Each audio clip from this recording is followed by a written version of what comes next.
Another thing that people have taken as a given that seems to be, like, could possibly be a complete fabrication. It might be another offshoot of this Mason's plan to just siphon off a bunch of money from the space program, but also siphon a bunch of money from the nuclear weapons program, because it seems like, and this was only brought to my attention through you and your post about it and the footage that you've shown, it seems like at least the test footage that we've seen of a lot of nuclear weapons from back in the day when they're telling our parents to duck and cover under their school desk to protect them from a nuclear blast, and you got the air raid sirens going off. Obviously, our entire culture was completely paralyzed by the idea of nuclear weapons. But when you're looking at the test footage, given back then it might not have looked fake. You know, back then they actually thought King Kong looked real in the movie, or Jaws looked real in the movie, but now we can see it's clearly fake. When you look back at that footage, it's oftentimes, it looks like the scale of, say, a subdivision where you're in an empty lot across the street aiming a camera at a farmhouse on the other side of the street, a lot over, and then the blast hits and the farmhouse just gets destroyed. The house just gets ripped apart. But what happened to the camera? You know, who's filming that? The camera is only a couple 100 feet away from that. And in some videos, man, this is the most compelling, is the blast comes from behind the camera. What the hell is that? The blast comes from behind the camera and the house gets blown away out into the background of the shot. And you're like, what kind of camera in that day and age could survive that blast, but an entire building can't? I mean, it seems way out there. You've changed my mind on a little of this. You dip my needle further into the fringe for sure. Yeah. So it's just another way to get us scared into giving them more money. So we're giving them hundreds of billions of dollars in this space race that America and Russia were doing, and they also did the Cold War. So they scared us into this nuclear scare, and then stole a bunch more money to build fake nuclear weapons. And so, yeah, the nuclear weapons don't exist as such. The tests that you've seen, the very early ones, like you were talking about, are clearly fake, just done on models. Some of the later tests were done using stacked dynamite. You just get a shitload of dynamite and blow it all up, and it makes the mushroom cloud, does the whole thing. And what they do is they'd tell one team that, you know, they'd have a bunch of people 20 miles away, say army guys watching, doing the test, and then you've got over on one island these people stacking dynamite, saying that we're doing this for comparative purposes, and the real nuke's going to be over on that island. Meanwhile, they got another team over on that island stacking dynamite for comparative purposes, and the real nuke's going to be on the other island. So they even have military men stacking dynamite that they know is being used for these supposed nuclear explosions, but they believe that they've seen a real nuke, even though they tell them to cover your eyes and put your head in your laps as it happens. You don't see anything until the smoke clears afterwards. But yeah, a lot of military men will swear, you know, up and down that nukes must exist because they were there at some of those tests, and it's just dynamite. They do it beneath water by stacking dynamite in submarines, and you can do it up in the air as well. The Hiroshima and Nagasaki nukes, you can see that they're clearly two superimposed explosions, one on top of each other. There's two smoke plumes made to look like they're one. I actually used this technique several times. If you look at this nuke footage, there's if you go to my website, Nuclear Weapons Do Not Exist, you'll see these 3 documentaries that expose the thing completely. And so not only do so for instance, in Hiroshima and Nagasaki, what happened is that they were firebombed. So the cities were leveled just like Tokyo was firebombed, and the damage is comparable. But they claim that it all happened from one blast.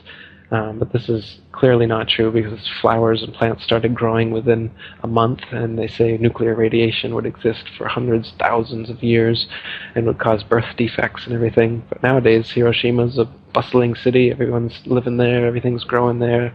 Radiation's not a problem. There is some radiation after any explosion, so you would be able to go there with a Geiger counter and get some radiation, especially right afterwards, but it dies down quite quickly. And nuclear power, one of the most prominent nuclear physicists in America, he's dead now, Galen Windsor. He was involved in setting up most of the nuclear power plants in America. And he went all over America for years giving this lecture about how nuclear power is just the most expensive and effective way to boil water, and they're essentially steam plants, and that's all it is. The nuclear component that supposedly causes all this radioactive waste that needs to be, hazmat dealt with, and they drill holes into bedrock and put the nuclear waste deep under the earth, and they've got all these crazy regulations. He says, when we were first working with nuclear material, uranium, plutonium, we held it in our hands, and if some of it got hot, we'd throw it in the water, and that was it. No problem. He said, I would bathe, I would swim in the pool there that we would throw the radiated metals into, no problem. People thought he was crazy. He started drinking a glass of water from it every day, no problems. And then in his lecture, he started eating radioactive waste. So you can see on YouTube, type in Galen Windsor, and he'll take out a Geiger counter, show you some radioactive material. He'll take it out of a tube, and they'll say, I've just caused an EPA, if the EPA was in here, we'd have to clear out this whole area for half a mile, and people would have to come in with hazmat suits, blah, blah, and then he puts it back in the tube, and there's some left over on his hand. So then he licks his hand, shows the waste on his tongue, swallows it, and says, I've been doing this for years. And so the idea is just another fear campaign. And that's why they get the military involved in all these nuclear power plants and the nuclear weapons. It's to siphon off money, keep us afraid, and keep us playing off one another. Everybody thinks that, Russia and America are enemies, and that the Cold War is real and the space race is real. But it's all just, they're all like WWE. It's like Hulk Hogan and Macho Man. They're all paid by Vince McMahon. They all go out to eat together. If you're high up in politics anywhere, for sure you're part of this brotherhood that controls everything. There's no independent man at the head of any state. And if he was, what's he doing? The only type of government that should exist is a government that doesn't tax or perform violence on its people. So the only kind of candidate I would vote for is someone who's for the abolition of all taxes and legislation other than common law. If you hurt or harm a person or their property, theft or breach of contract, those three things, those common laws, are the only things anyone should ever have to go to court for. Everything else is a victimless crime, and this is the big system that they get us caught up in. So they've got millions of statutes and acts that supposedly ignorance of the law is no excuse. So if you break any of these millions of legislations, they've got reasons to fine you or kidnap you and put you in jail, or even murder you if you don't pay them up. So I don't vote. I don't recommend voting. If you could get out of paying taxes, I'd recommend that too. Wow. Well, man, this has been super fascinating. Doing a show like this once a week, sometimes it gets pretty hard to rattle me, pretty hard to get me excited for a topic, but this has done it.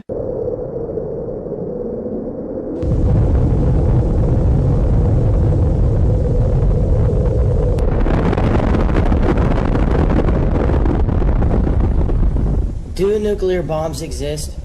Your immediate answer is yes. But how do you know? During the mid-20th century, television and movie watchers were bombarded with imagery of what was purported to be atomic test footage. But what were they really watching? They couldn't rewind a videotape or rescan through a video on their computer. So what option did they have but to accept these images at their face value? Now we have opportunity to scrutinize these images to see if they hold up to analysis. Take a look at these trees. Now what was that? And who turned the camera? They're in awfully straight lines, aren't they? Now this must be a different blast because it's coming from a different direction. Wait, now they've put it back. But those are the same trees we saw in the first clip, aren't they? And now this. First they showed us these trees that they panned left on. Then they show us these trees that look like they should be next to a model train. Notice how straight the rows are. It looks artificial to me. Then they show us these trees again. Where's the forward camera? And then back to these trees again. And then they show us what looks to be a real forest that's been chopped down or torn down. Now take a look at this. It's footage of the first H-bomb test called Ivy Mike. Watch how it changes.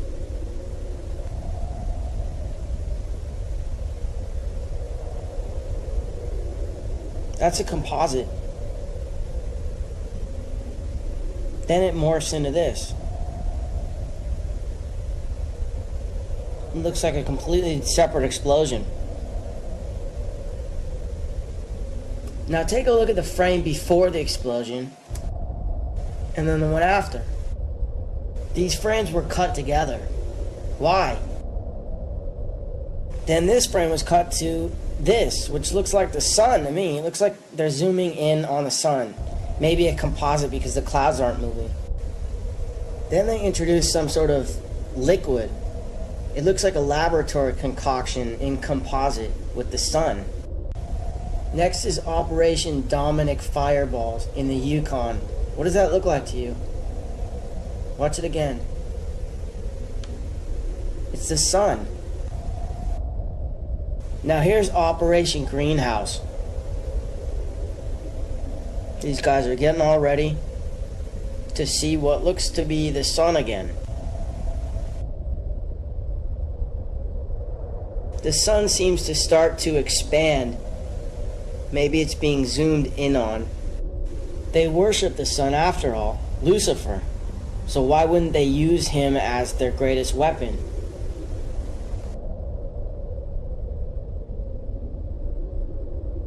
And who headed up the whole program? None other than J. Robert Oppenheimer of the Oppenheimer family, who is reputed to have been the original financiers who got the Rothschilds started in Frankfurt, Germany in the 18th century. He should do his duty, and to impress him, takes on his multi-armed form and says, "Now I am become death, the destroyer of worlds." You're thinking, what about Hiroshima? Is that Hiroshima? Is that Hiroshima?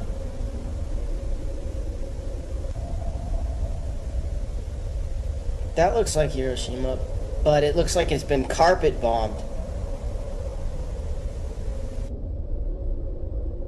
Check out this image of Rotterdam. Was that a nuclear bomb? Now compare it to this image of Hiroshima. Actually, this isn't Hiroshima, it's Tokyo after firebombing in 1945. If you accept that FDR might have had foreknowledge of the bombing at Pearl Harbor, maybe you might want to leave room for the possibility that his propaganda machine might have created the myth of atomic bombs. There's no question that the powers that be have ballistics with tremendous explosive capacity. But this shot, for example, could easily be high-volume dynamite.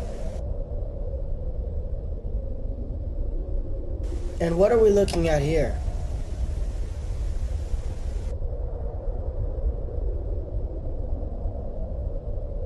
Take a look at this house again. Whatever was strong enough to blow it to smithereens wasn't strong enough to even shake the camera. And look how high up the camera position is. Are we looking at another model? Now look at this bus and this car. Whatever's blowing them up is not moving the camera. And this building seems to blow up from the inside. Everything gets blown every which way except for the camera. Except look in this shot, it seems to tilt up a little bit.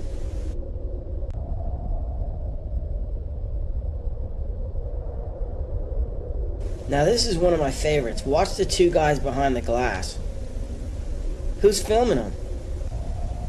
Isn't he being exposed to all that rocket fuel?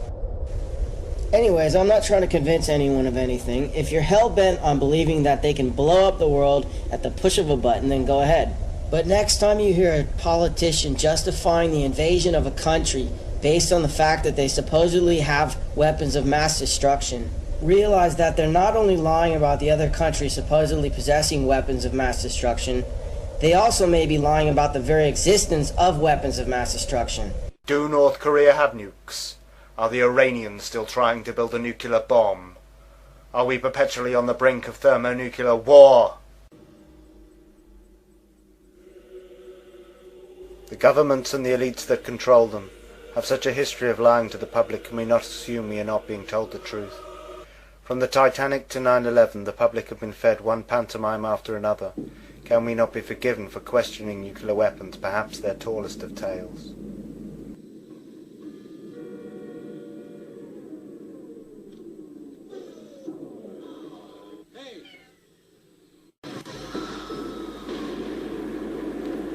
All this time has passed and still no nuclear war.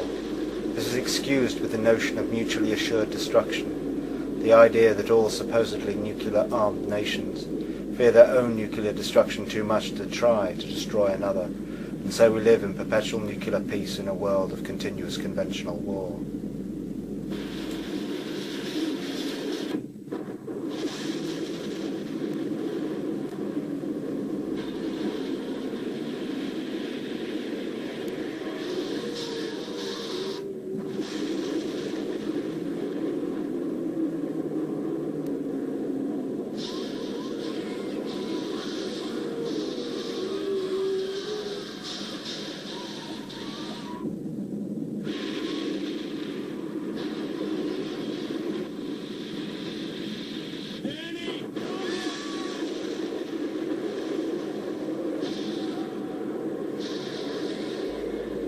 What if all war was a fraud, the banking elite controlling all sides, all playing for a draw, not trying to defeat their enemy but controlling their populations with fear? Why not forget the weapons and simulate it all on computers? It's a bluff, John. Call it on. No, it's not a bluff. It's real. Hello, General Barringer. Stephen Falcon. Mr. Falcon, you picked a hell of a day for a visit. General, what you see on these screens up here is a fantasy, a computer-enhanced hallucination. Those blips are not real missiles, they're phantoms. Jack, there's nothing to indicate a simulation at all. Everything's working perfectly. But does it make any sense? Does what make any sense?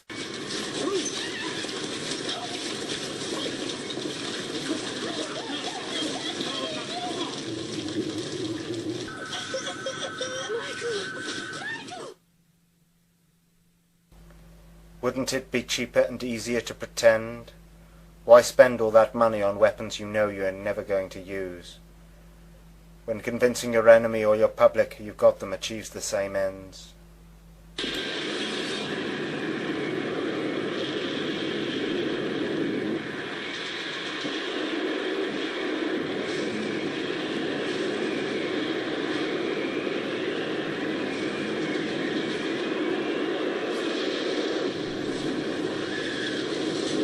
Would the elites want to endanger themselves with nuclear weapons considering what they can supposedly do? Do they want to destroy the world and hide underground in bunkers? Or is that just what they want you to think? They haven't done it yet, and I wouldn't hold your breath. Why have lots of nukes pointed at each other? Why not just have one very big one each, powerful enough to destroy the world? Would it not offer the same protection? If nuclear weapons exist, why do they tell us? Why aren't they kept secret? Surely it would be the best way to prevent them from proliferating. They are so secretive about all their other weapon systems, like HARP, directed energy weapons, railguns and coil guns and rods of God or kinetic weapons. Real or not, nuclear weapons are weapons of propaganda, designed to fill the public with fear, through which the elites control the population of the world.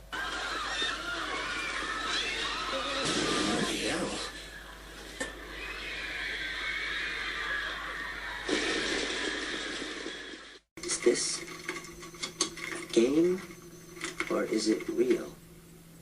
What's the difference? Oh, wow.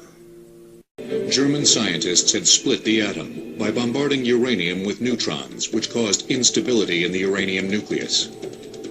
During this split, mass was lost and was converted into kinetic energy. They had discovered fission, and with it opened a Pandora's box. If each of those neutrons goes into another uranium nucleus and causes fission, then the first fission has led to more than 2 fissions in the next generation, and you can see that each successive generation has many more neutrons, and this causes an explosive chain reaction. If 2 masses of highly fissionable uranium in the form of a sphere and a plug could be brought together with sufficient speed inside a bomb, an exponentially increasing chain reaction with explosive force would result. It was known that the nucleus of one form of uranium, isotope 235, would split when it absorbed a neutron. When this happened, energy was released and more neutrons were created that struck and split other nuclei.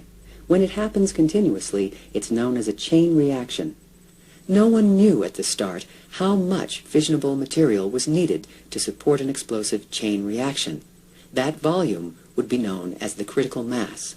Another element, only discovered in late 1941 by Berkeley nuclear chemist Glenn Seaborg, also had the properties to explode in a chain reaction. And we immediately saw no one's mind was on anything but how can this be used for war? It gradually became clear. It's quite possible to make an explosion from this. It was this concern that led refugee German physicist Leo Szilard to reveal that possibility to the U.S. government. Together with Albert Einstein and Edward Teller, he composed a letter to President Franklin Roosevelt. It told of a terrible possibility. Germany had the talent and the knowledge to research and develop an atomic weapon. Delivering the letter to Roosevelt on their behalf was economist Alexander Sachs, a friend of Szilard and economic advisor to the president. Let's take a look at this letter. It may become possible to set up a nuclear chain reaction in a large mass of uranium. This new phenomenon would also lead to the construction of bombs, and it is conceivable, though much less certain, that extremely powerful bombs of a new type may thus be constructed. However, such bombs might very well prove to be too heavy for transportation by air. Major General Leslie R. Groves, the man responsible for the Pentagon, was placed in charge of the project. The project was massive, to design and build a device that existed only in theory, from material that didn't exist in any quantity, under unprecedented secrecy. Fermi tackled the first obstacle to the bomb, the question of whether or not a sustained chain reaction could be induced in a uranium reactor. Without the successively doubling power of the chain reaction, a bomb would be an impossibility. Fermi was one of the few scientists who was talented both in theory and in practice. He loved getting his hands dirty. Leo Szilard was the antithesis of Enrico Fermi. Szilard usually slept late. He soaked in the bathtub to get fresh ideas. While in the bathtub, Szilard remained focused on the competition, the German bomb effort. He convinced scientists in the U.S., whose community thrived on openness, to censor their own papers, so that they would not inadvertently help the Germans. This would also facilitate the hoax.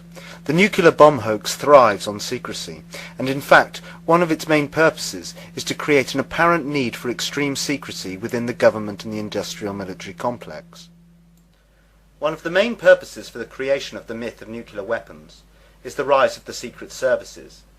Nuclear weapons provide a perfect excuse for governments to keep secrets and tell lies to their populations.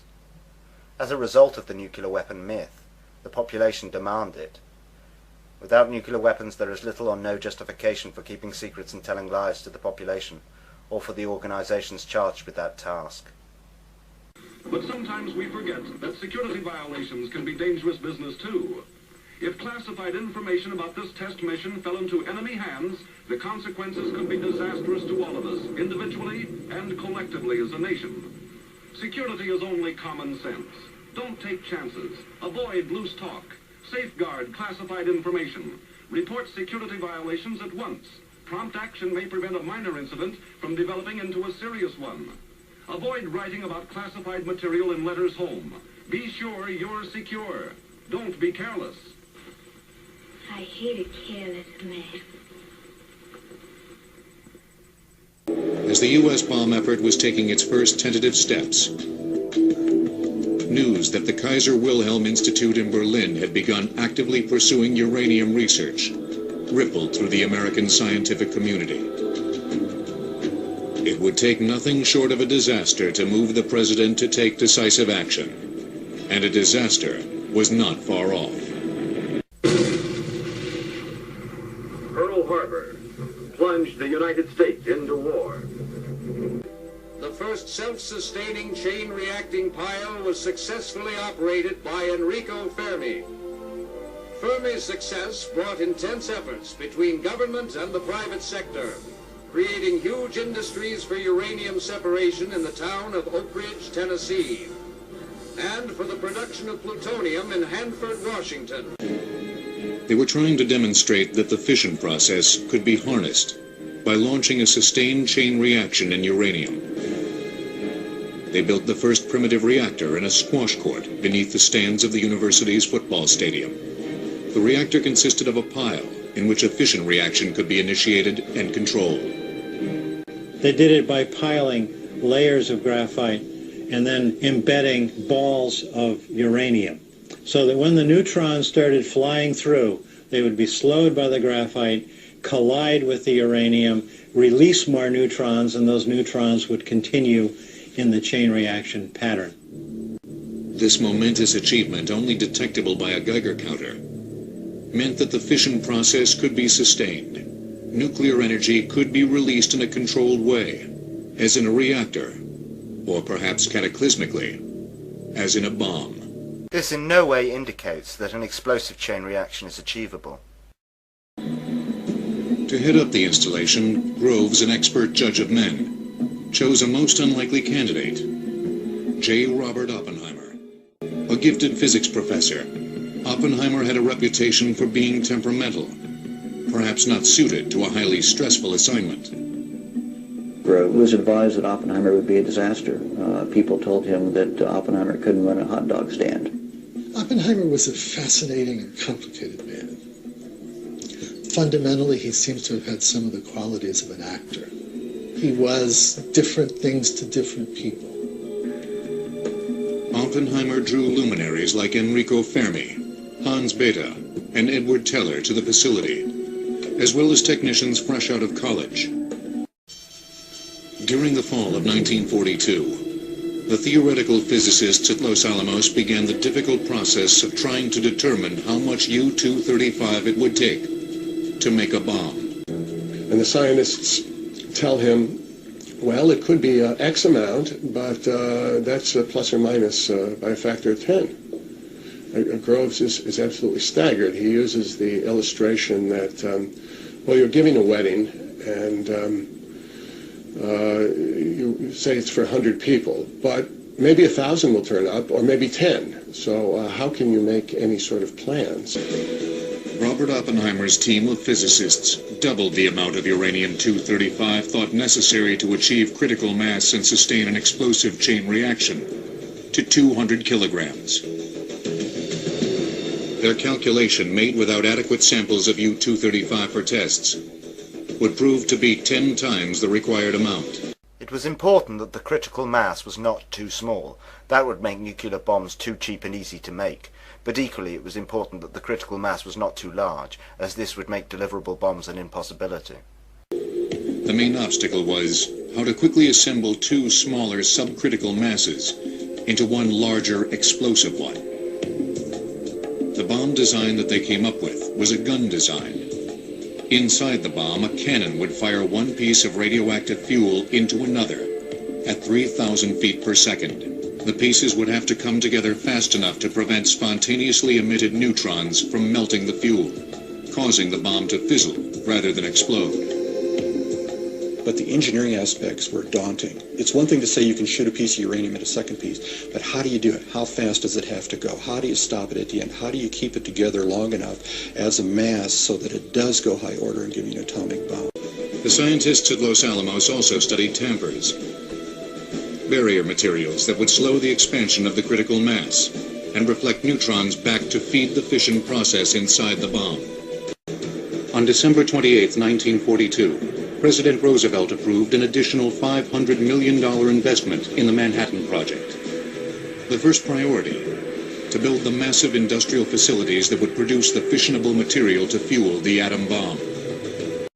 Though they wanted people to believe a nuclear explosion was possible, it was also important that not just anyone could do it, that it was not replicable without extreme cost, and so they would make the nuclear fuel as difficult to make as possible. There is also a huge profit motive for doing this.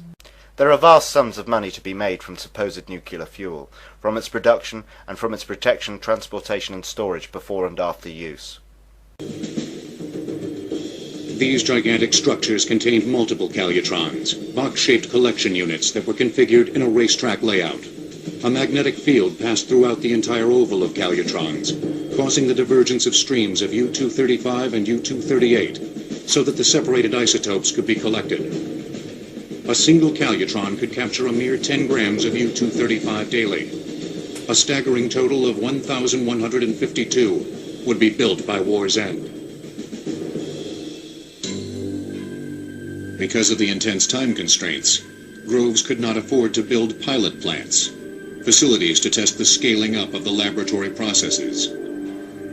They're physically building Oak Ridge and Y12, the electromagnetic separation plant, before the design drawings had even been approved. If anybody asks you what you make in Oak Ridge, you tell them you're making the lights for the lightning bugs, or that you're making the holes for the donuts. Huge industrial facilities were commissioned and built without any significant evidence a deliverable bomb was possible. There always was doubt that nuclear fuel could be produced in sufficient quantities whilst maintaining a pure product. Fission is more readily produced in a rare uranium isotope, uranium-235, that occurs naturally at a ratio of 1 to 139 to its less useful twin, uranium-238. Chemically identical, the isotopes were almost impossible to separate. The only workable method in 1942 was electromagnetic separation. In this process, a mass spectrometer used for separating electrically charged particles according to their mass sent a stream of uranium atoms past a magnet. Atoms of the lighter isotope U-235 would be deflected more than those of the heavier U-238 and would be captured one atom at a time. Scientists at Columbia University championed a competing mode of separation, gaseous diffusion. This method passed the isotope through a porous barrier that separated the lighter isotope from its heavier counterpart, but it proved to be technically challenging. In a square centimeter, about the size of a thumbnail, you've got to have hundreds of millions of pores, and they have to all be the same size. If they're too big, the gas flows through without any separation. If they're too small, the gas gets in there and condenses on the surface, won't go through. So you talk about obstacles. But if a suitable barrier could be manufactured, it promised a greater yield than the electromagnetic process. Both techniques would have to be done on a massive scale. This could well all be an entirely fraudulent exercise that takes uranium and turns it into expensive uranium. This can be done simply by changing the label. A new man-made element, plutonium, was gaining favor as a possible fuel. Identified in 1941, plutonium was almost twice as likely to undergo fission as uranium-235 and could be produced on a large scale by irradiating uranium in nuclear reactors.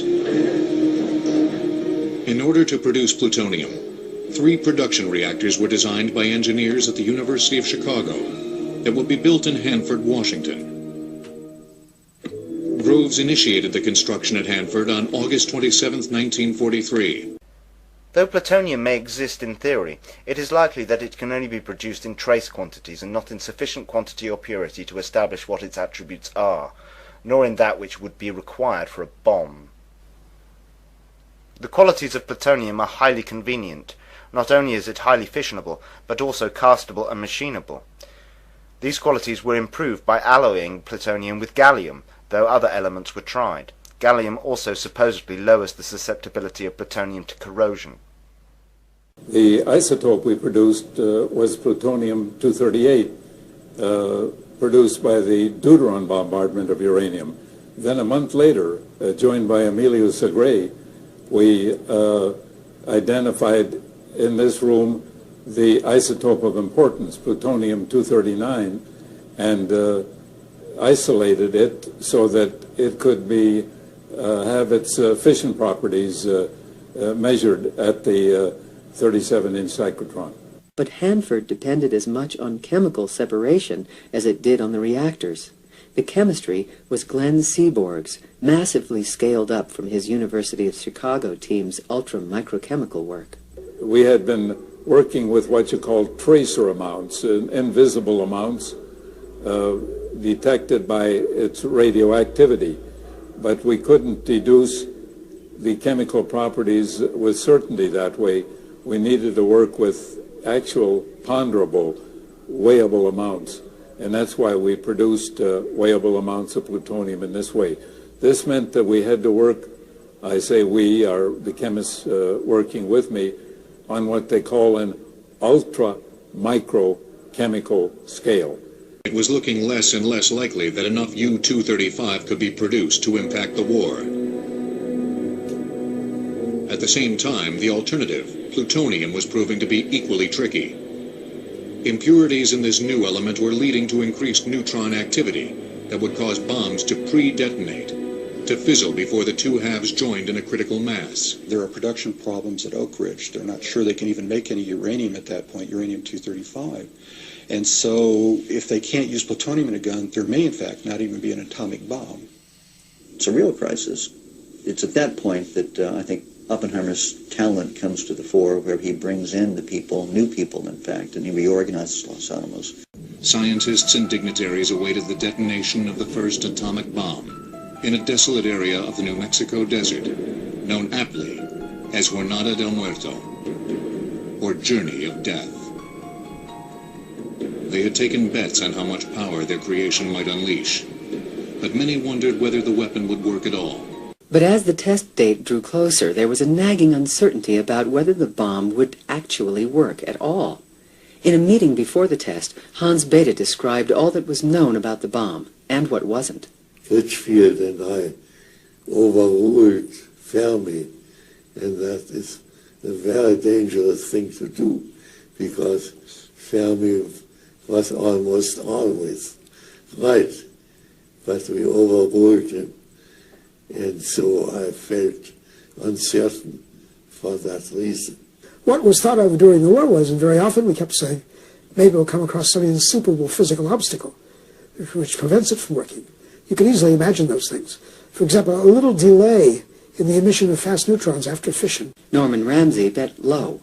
And I bet zero. And I think that was the most intelligent bet of any, because zero included not only zero, but it also included the first 25 generations of neutrons. I mean, this is an exponentially growing thing, so it's probably first 35 generations of neutrons. If it stopped anywhere along there, it would be zero in the scale that they had. So I had the biggest number of, statistically, the best chance of winning. Very hard to sleep, very hard to get your minds off all the things that might have gone wrong, very hard not to think about the implications. But, you know, I think we were consumed with the job, especially this crucial one, a test fire to see if this whole idea would work. And that was in everyone's mind, I think. Everybody was extremely excited to see if it actually would turn out to be that way, because no one really knew whether the thing would work or not. It was determined that explosive means would do the job by taking a subcritical mass and making it critical, so the radioactive material would detonate. Two methods to do that had been devised. One was a gun method, where two halves of subcritical material were shot together to form the critical mass, starting the nuclear detonation. It was discovered the gun method would work with uranium, but not with plutonium. The gun method was the easiest, but the science of implosion would have to be developed also.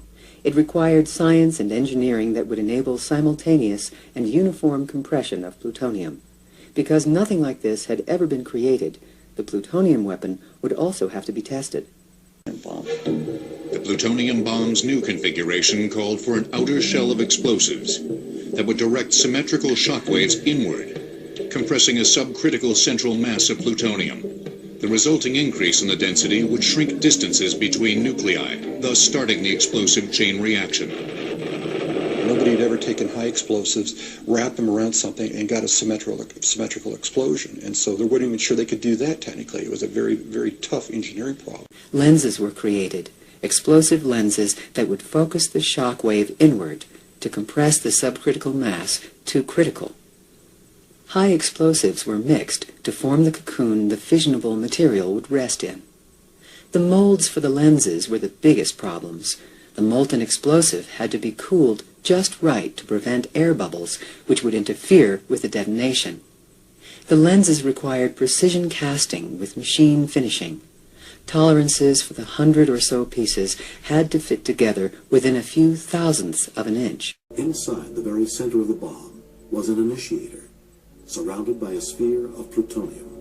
This sphere was encased within a set of symmetrically located, high explosive lenses, creating an implosion which forced the plutonium into itself, attaining critical mass. But what if the real test was unsuccessful? The fissionable material might be lost from the detonation of the high explosive surrounding it. The decision was made early on to contain any misfire inside a huge steel vessel. It was 25 feet long, 12 feet in diameter, 14 inches thick, and weighed 214 tons. It was called Jumbo. By the time it was delivered, though, production of the fissionable material had increased, and there was greater confidence in the success of the bomb. Use of Jumbo was cancelled. Instead, it was hung from a tower 800 yards from ground zero. They cancelled the use of Jumbo because at this point they had decided to fake it, and use of Jumbo would make the bomb be perceived as undeliverable. Before assembly began, a receipt was signed for the plutonium, value at least several $100 million. At the moment the receipt was signed, the test shifted to military control. Took that plutonium and in turn gave it a shiny bomb casing full of used pinball machine parts. They didn't allow many people, but they did allow me, and I looked with, I had one eye protected. I couldn't look with both eyes, and so I was looking with just one eye. All the scientists were 20 miles away, but most feared a dud, especially since a blank test of the explosives surrounding the core had failed just days before. Sensors showed that they had not fired simultaneously and would not have compressed the core properly. It was really unnerving when the blank shot failed. The normal anxiety that one might have had with a device on which you had worked but had never been tested fully was heightened by the failure of the blank shot. General Groves was lying on the ground in the prone position, facing away from the blast. What he said was going through his mind was, what was he going to do when the timer got to zero and nothing happened? 5, 4, 3, 2, 1.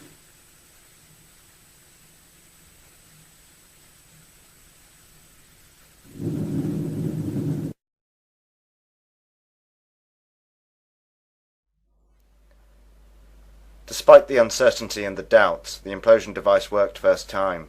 With all the technical difficulty they admit to in making such a device, we do not expect a good few failures before you got it right. Of course, it worked first time because they faked it. As with all subsequent nuclear tests, it was fake.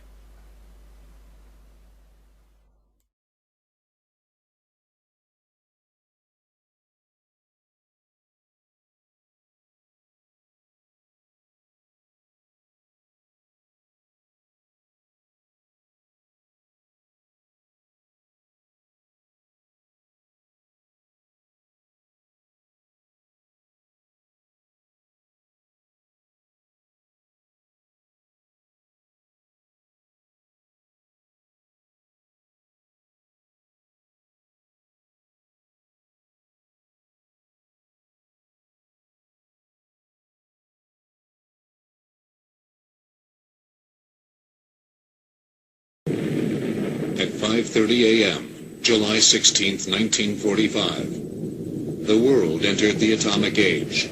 With an intense flash, a sudden wave of heat, followed by a tremendous shock wave.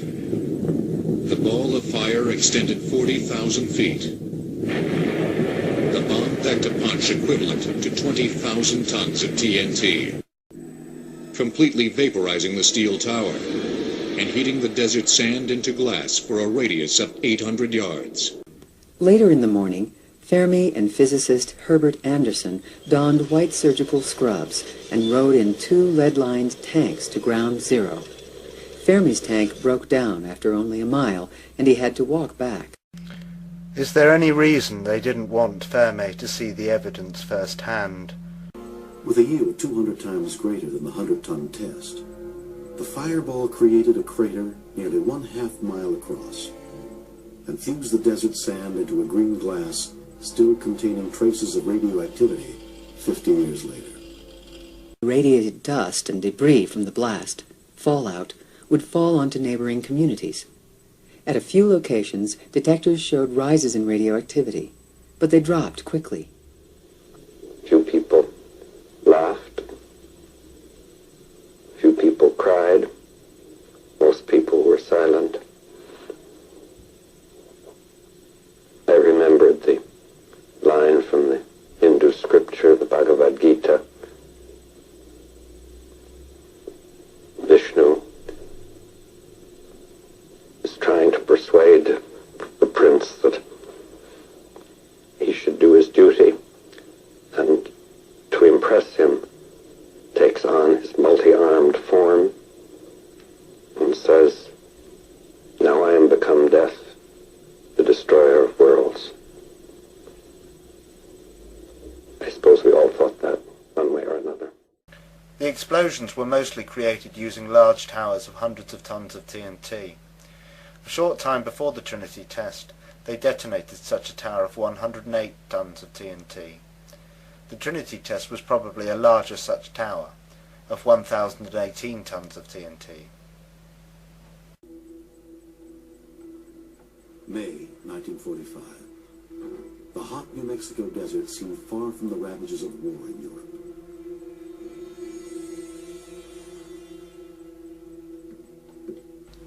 The trick relies on encouraging people to believe a big explosion is a massive one. With eyewitnesses, this is achieved through distance.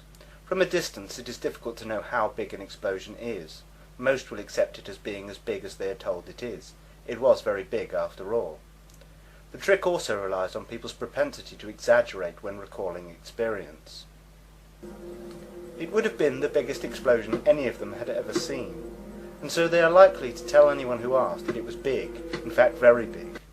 They are unlikely to play it down and say, well, it wasn't all that big actually. For many of them it would have been the most interesting thing that had ever happened in their lives, and so they would tend to big it up. In order to accurately calibrate the instrumentation for the test, another test, one using only high explosives, was needed. A dress rehearsal of 100 tons of TNT was planned for. Hundreds of crates of high explosives were stacked on the platform of a 20-foot tower. Tubes of low-level nuclear material were scattered throughout the explosives to simulate the radioactive products of a nuclear blast. Everything was set to a scale to match the expected effects of the nuclear test shot. On May 7th, the high explosive was detonated. The orange fireball was seen 60 miles away.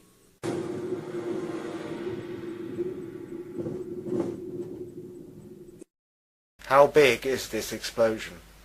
How big you perceive it to be depends very much on how far you think it is away and what you have to compare it to. The myth of the blinding light that supposedly makes nuclear bombs distinct from conventional ones is achieved using floodlighting and possibly mirrors, and possibly through the burning of elements such as magnesium within the explosion itself. It is often illustrated to the public with shots of extreme shadowing, which can easily be created in a studio.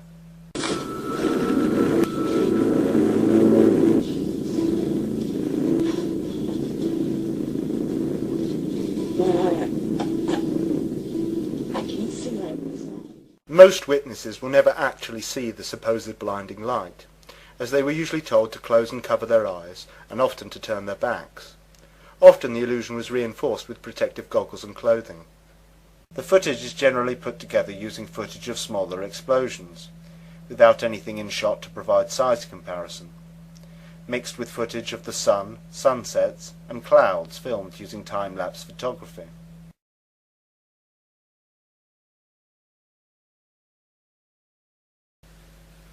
There is little or no unedited footage provided to the public. Almost all of the footage has cuts, and often cuts away to shots of observers, or shots illustrating the supposed destructive force, and back again to the footage of the developing aftermath of the explosion, and then away again and back again. And so, the public rarely sees a so-called nuclear explosion complete in one continuous sequence. Mushroom clouds are not unique to so-called nuclear explosions. The illusion of nuclear weapons was also manufactured with the use of very large conventional bombs, fuel air bombs or thermobaric or vacuum bombs.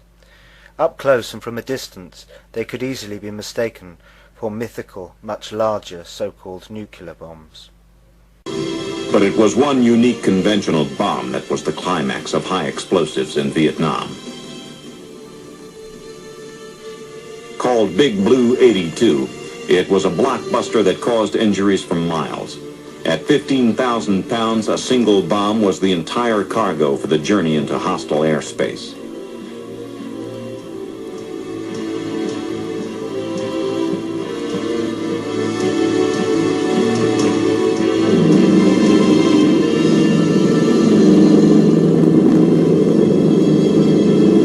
Delivered from the hold of a C-130 cargo plane, the bomb was slowed by a parachute and drifted to its target.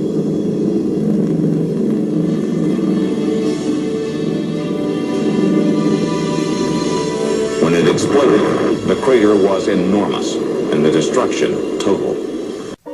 You're about to witness the mother of all bombs. The massive Ordnance Air Blast Bomb, or MOAB, 10 tons of H6 explosive. When they were testing it, people actually thought they were testing small-scale nuclear devices. Plus, the psychological effect of the nuclear-style mushroom cloud is undeniable. Good job.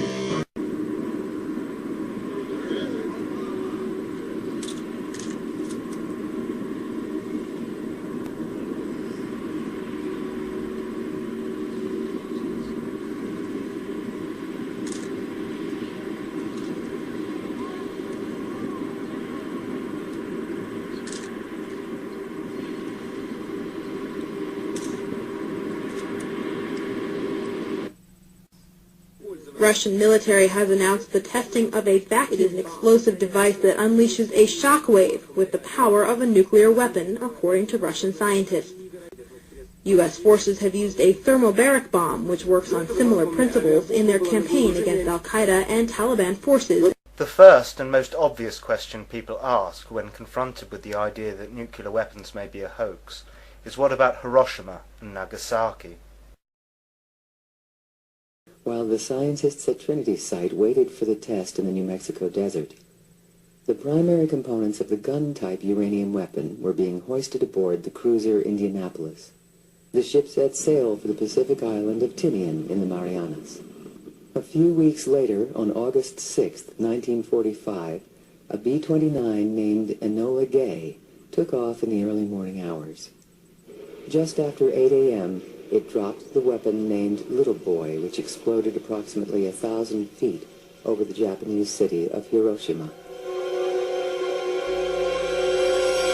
Boom! The uranium gun weapon, or Little Boy bomb, was a simple design, and scientists were confident it would work without testing. Designers considered a test prior to combat use unnecessary and impossible, since there was only enough U-235 for one bomb. And so Little Boy goes into combat as an untested weapon. In the past 24 hours, 4 heavily loaded B-29s have crashed on takeoff.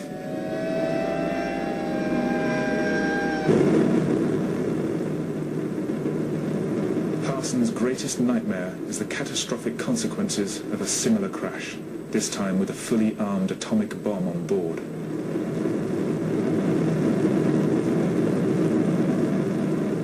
Disregarding months of planning, he makes a last-minute decision to attempt the arming of the bomb in the air and not on the ground, something which has never been tried outside the controlled, sterile environment of the laboratory.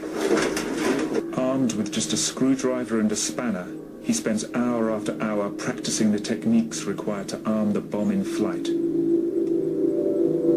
The temperature inside the bomb bay soars to over 40 degrees, but he continues, even as his hands start to bleed. There is no room for error. The next time he does this will be for real, 31,000 feet up in the sky, exactly 2 hours away from the target. This is padding the narrative in order to make the very dull story of dropping a bomb more exciting, and to sculpt it into a triumph against the odds.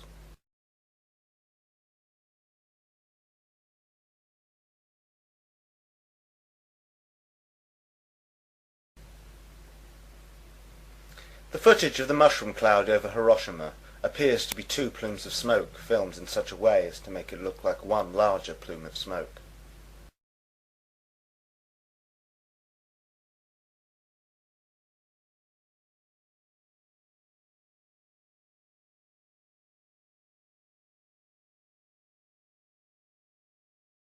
"8:18. My God, what have we done?"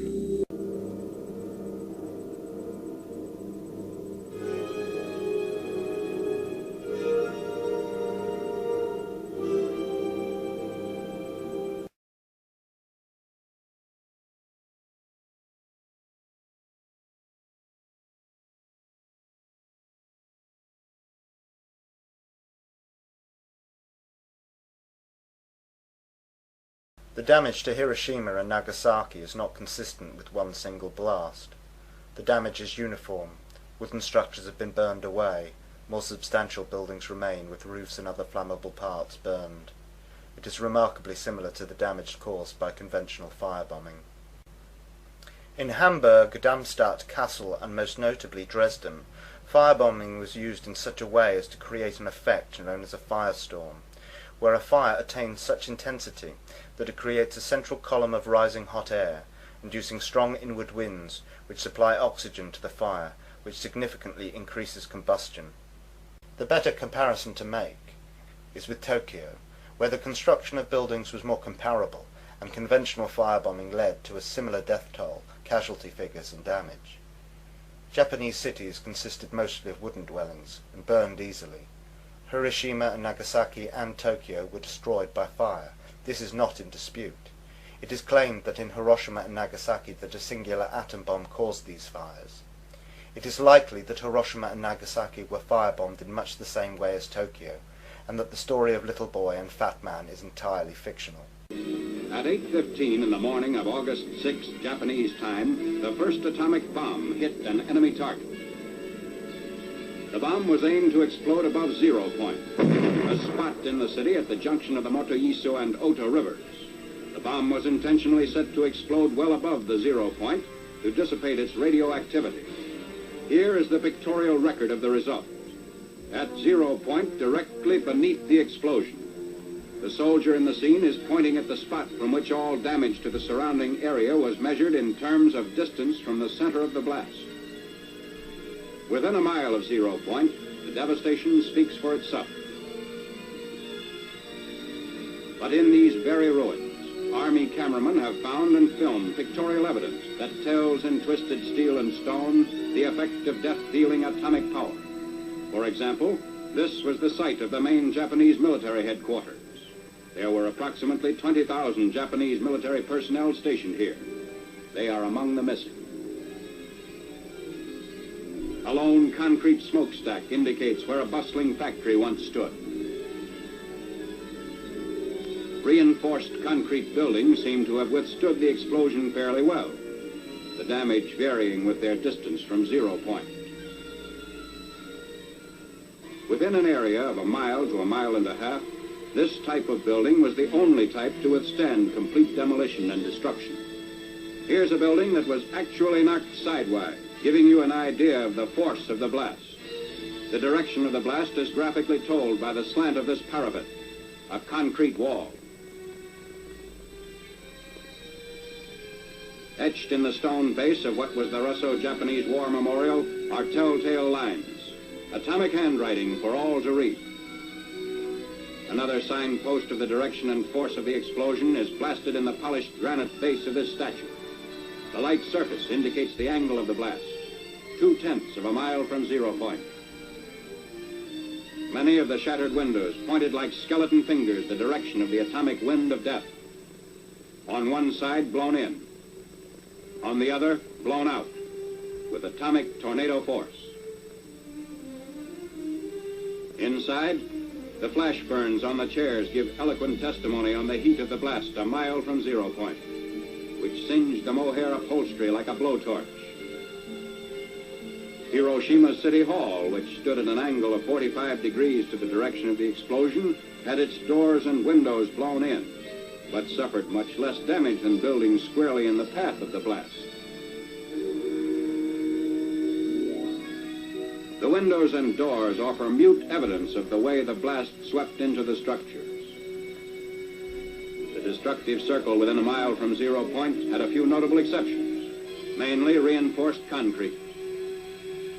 On the edge of the area of greatest damage was a landmark, the Red Cross Hospital, which never ceased functioning, although it sustained damage. Today, it dominates the desert of a debris that was Hiroshima. Another notable exception to the general demolition was the Higashi Railroad Station in East Hiroshima, a mile and a half from the center of the blast. This building, however, suffered extensive damage. The twisted steel beams and concrete wall show the effects of the tremendous concussion.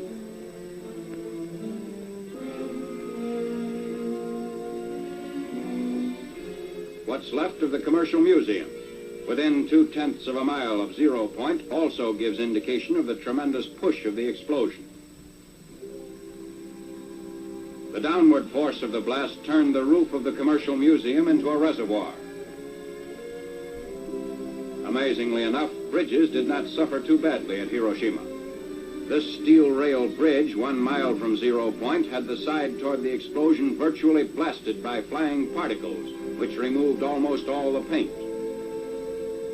But the side away from the explosion did not need a new paint job. Roads in the area fared better than buildings or bridges. Shortly after the fires died down, traffic was resumed. Today, these highways through the ruins are again in use. Beside our military traffic trudge the survivors of vanished Hiroshima, the first city in history to be atom-bombed into oblivion.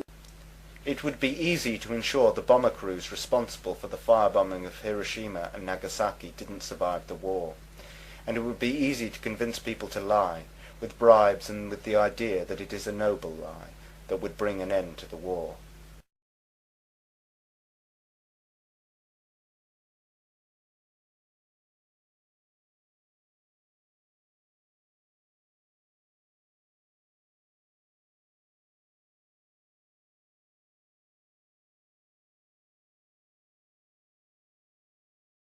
Where is the big black scorch mark we saw from the bird's eye view of the Trinity site? It's all so much more dramatic when you add dramatic music.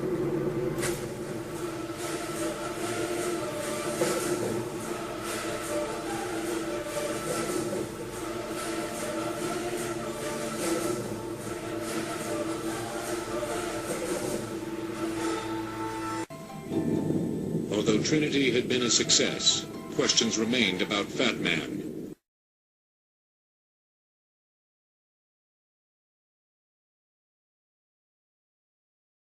Three days later, another mission carrying the plutonium implosion weapon named Fat Man detonated over Nagasaki.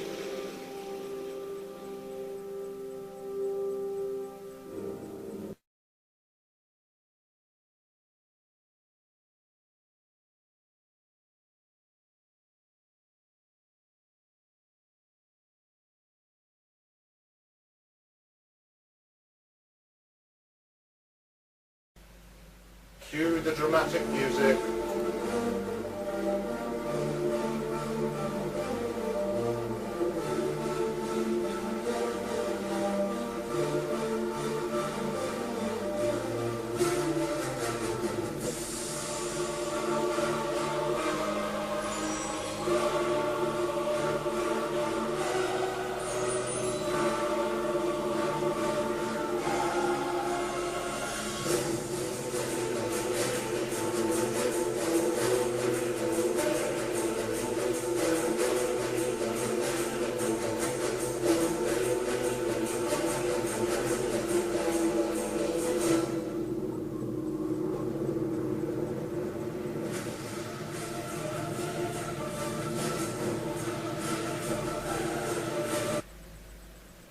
Hopefully by now you're beginning to see this for what it is, pure Hollywood.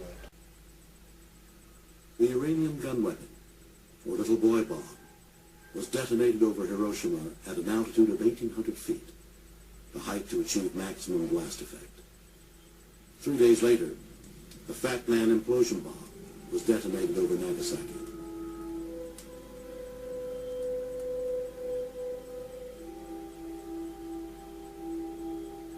In Hiroshima, 70,000 people were killed or listed as missing. Of its 90,000 buildings, over 60,000 were demolished. The implosion bomb, dropped on Nagasaki, took the lives of 42,000 people and injured 40,000 more. It destroyed 39% of all the buildings in the city. With a yield of 20 kilotons, similar to that of Trinity, this weapon would be considered a nominal atomic bomb and provide a blueprint for all future nuclear weapons. These skulls in the foreground are very illustrative. Throw in a nice emotive baby playing in the rubble. Burn victims are in no way evidence of nuclear detonation. Standard heat will cause burns. Burn victims are indicative of firebombing. Radiation is also not proof of nuclear detonation. Radiation can easily be faked. It merely needs to be claimed. But as we have seen from the TNT test at Los Alamos, radioactive material can be spread by conventional explosives, and so presumably conventional bombs. However, there is no significant evidence of any long-term radiological contamination of either Hiroshima or Nagasaki. After Hiroshima and Nagasaki, the American military proceeded to stretch the truth even further than they had before. Next came Operation Crossroads at Bikini Atoll. Crossroads consisted of 2 tests, the first codenamed Able, the second codenamed Baker. The supposed purpose of Crossroads was to test the effect of nukes on naval hardware, though many say it was a way of getting rid of surplus military ships left over from the war. The bomb will not start a chain reaction in the water, converting it all to gas and letting all the ships on all the oceans drop down to the bottom. It will not blow out the bottom of the sea and let all the water run down the hole. It will not destroy gravity.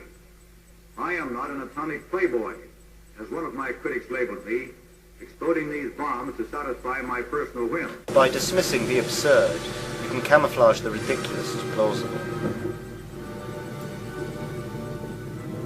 Able, supposedly dropped from a plane, was likely a large conventional bomb.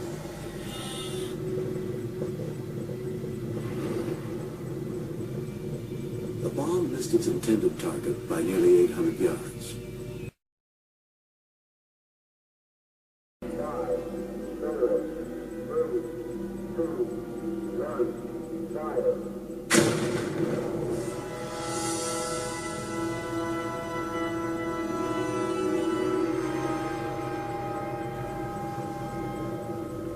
Baker, a much bigger explosion, was probably large amounts of submerged explosives.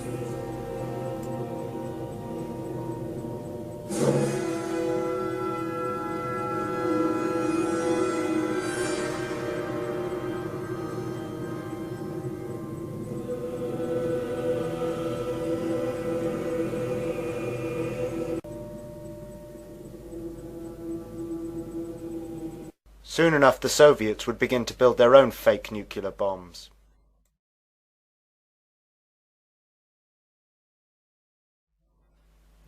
August 29th, 1949. The Soviets faked their first atomic bomb. Making a device that will cause a nuclear explosion is one thing. Making deliverable nuclear bombs is a further challenge. Mass manufacturing these devices so that they can be stockpiled, ready for use as and when needed, brings with it further difficulty. It is not denied that nuclear weapons have a lifespan.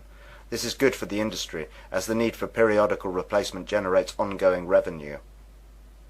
2 years after Crossroads, authority was given by President Truman to proceed with Operation Sandstone.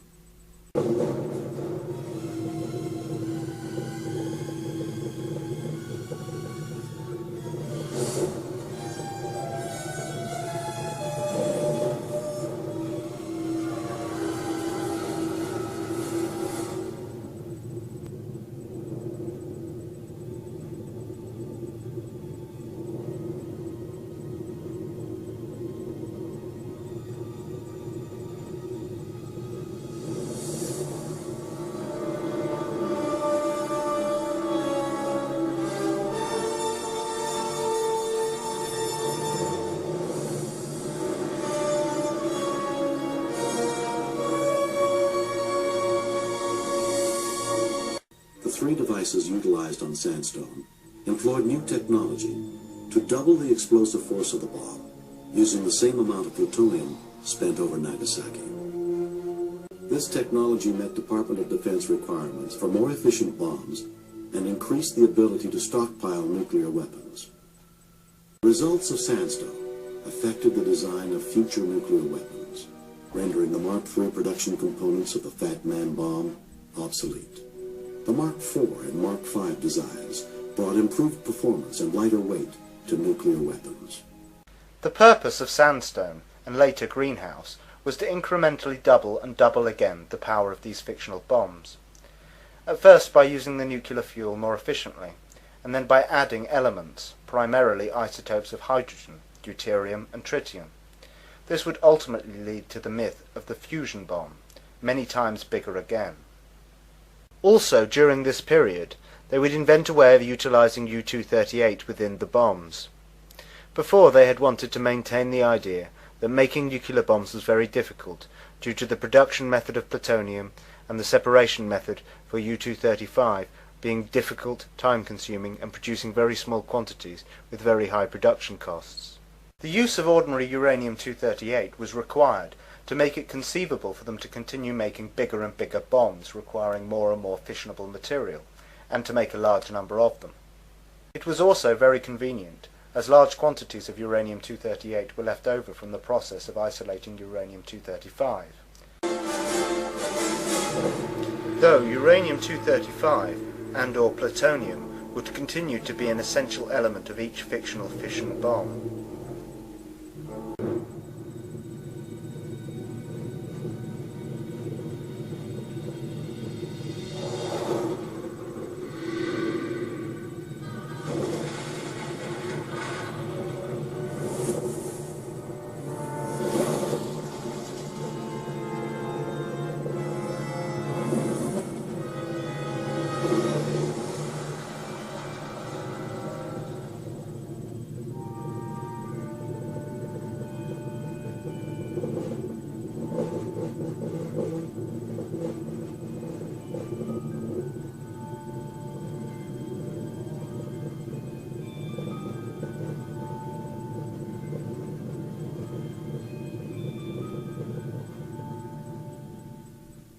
A fourth test on Operation Greenhouse was the item test, about a 45.5 kiloton test in which tritium was burned in the very center of the nuclear explosion. And this process of putting tritium at the very center of the nuclear weapon is called boosting. And we kicked the yield up from about 20 kilotons to 45.5 kilotons, more than doubling it by that process.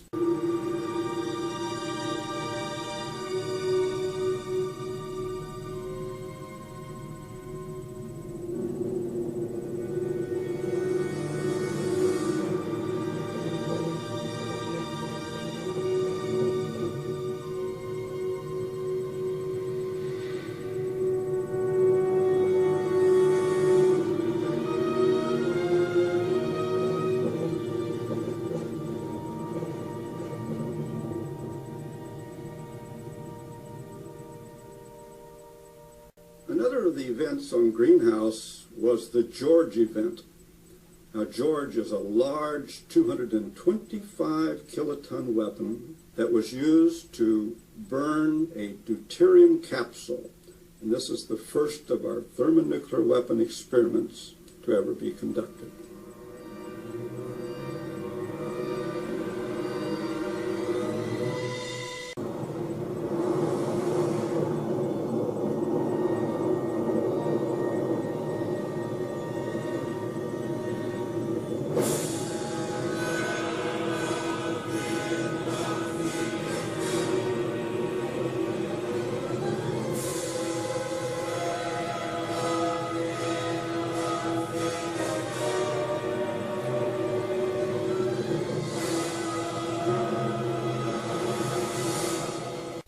October 3rd, 1952. The British faked their first atom bomb. It was supposedly detonated inside the hull of a frigate, 8 feet 10 inches below the waterline. It was likely just a frigate filled with large quantities of explosives. Dr. Penny gives the order for the weapon to be fired at 8 o'clock next morning. One scientist remains to arm the firing circuit.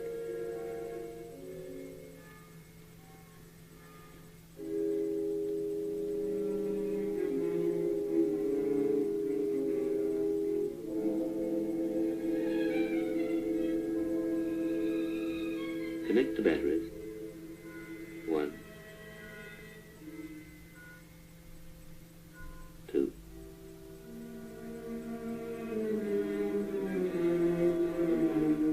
Next, the switches. 1, 2, 3. Now the key. Turning the circuit into position to fire. That's it.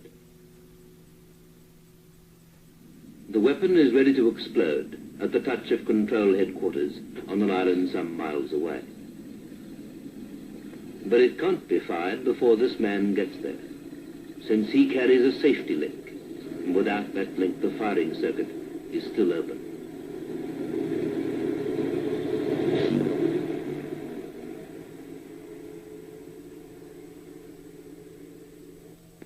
Inside headquarters, the rest of the control party are waiting at their instruments. In the half-light of the control room, the safety link is delivered to the controller. The final process of firing can now be set in train. Time bracket open. Fox George, this is How 1. Pass your message, over. Hello, How 1, this is Fox George. Phase Saturn completed. Over. Understand. Phase Saturn completed. Out. Right. You can put the safety key in now. Safety link in. Circuit complete. Can we have the all-ready signals, please? Mr. Abercrombie, please. Thank you.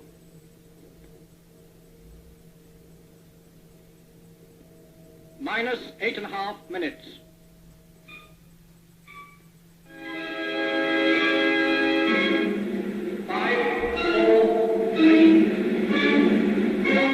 Now.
Drifts well clear of the mainland, but it's still highly charged with dangerously radioactive water and mud.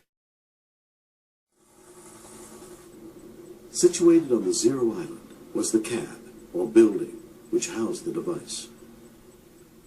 The Mike device was known as a wet bomb, because it used liquid hydrogen isotopes to create the thermonuclear reaction. This made the device very large, weighing some 62 tons, and impractical to use as a deliverable weapon. A plywood tube ran from the Zero Island across the causeways to a detection station on the farthest island, a distance of nearly 2 miles. This tube was filled with helium, allowing lethal radioactive rays faster travel to the detection station before the island was consumed by the fireball. A two-story, 82-ton steel cylinder containing a concentric series of thermos bottles, which housed the super-chilled liquid deuterium, the hydrogen fuel, as well as raw uranium, tritium, Teller's plutonium spark plug, lead baffles, gold leaf reflectors, an ablative polyethylene lining, and, sitting at the very top of the assembly, a Nagasaki-style fission bomb to get it all going.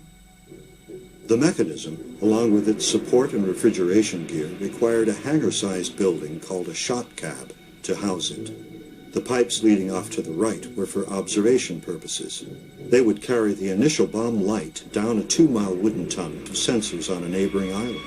Cruiser Estes ordered the capacitors of the fission primary to simultaneously discharge into 92 detonators. The resulting shock waves raced through the high explosive shell, converging on and compressing the plutonium sphere into a supercritical metallic fluid, and crushing the tiny initiator at its core, releasing a few dozen neutrons to start the chain reaction. Million-degree X-rays outran the blast wave by milliseconds, racing down the radiation channels to immolate the interior plastic lining and send it crashing inward toward the plutonium spark plug suspended within the now superheating liquid deuterium. Pressure from the fissioning spark plug touched off a fusion reaction in the tritium at its core. The expanding shockwave met the inwardly rushing radiation to further compress the deuterium. Hydrogen atoms began to fuse, momentarily creating every element that had ever existed in the universe, and a couple more besides. A few millionths of a second after receiving its orders from the Estes, Mike had burst free of its thermos bottle and was heading for the upper stratosphere.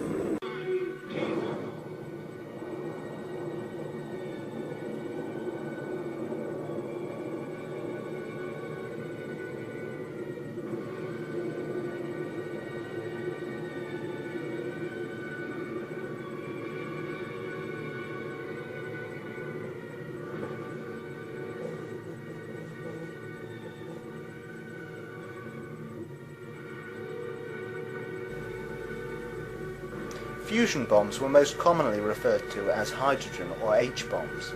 This may be because they have nothing to do with fusion of hydrogen into helium, but simply that in order to fake bigger and bigger bombs, the igniting of large quantities of concentrated hydrogen was required, rather than the towers of TNT utilized in the earlier fake fission bomb tests. In 1953, the Soviets faked their first so-called hydrogen bomb.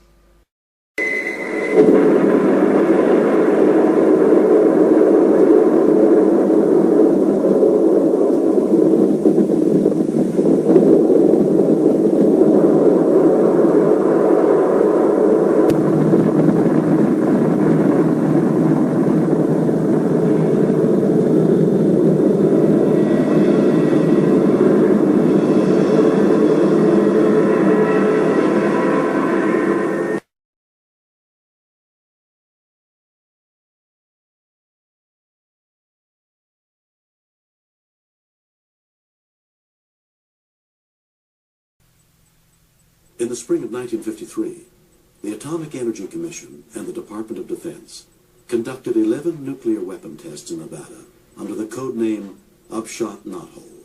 The first of the events, codenamed Encore, was a 27-kiloton nuclear device airdropped and detonated at about 2,800 feet Graylow, and it was delivered by the Army's new artillery cannon.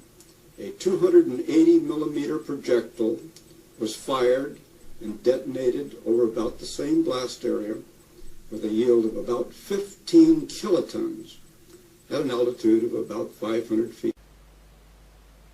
As well as making their fictional bombs progressively more powerful, they would also push the idea that at the same time these fictional bombs can be progressively shrunk.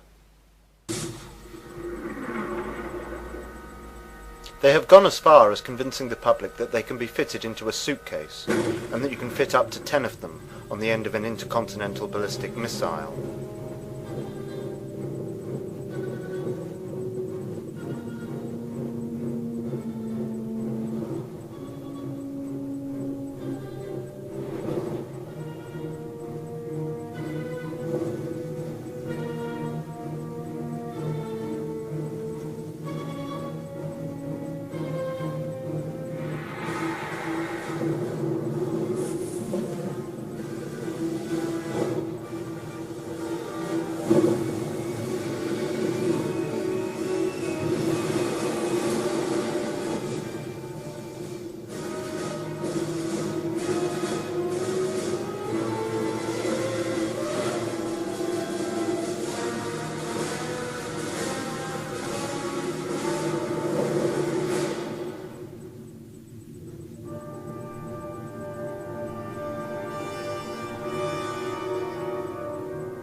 Castle Bravo, the largest device ever detonated in atmospheric testing by the United States.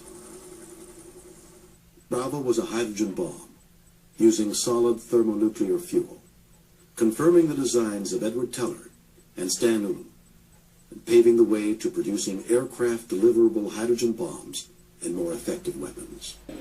Castle Bravo was supposedly a smaller device than IU-9, though more powerful, though the building it was housed in was of a similar size.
Significantly exceeding its expected yield by 2.5 times, Castle Bravo, with an explosive power of 15 megatons, stripped islands clean of vegetation and took the scientists by surprise.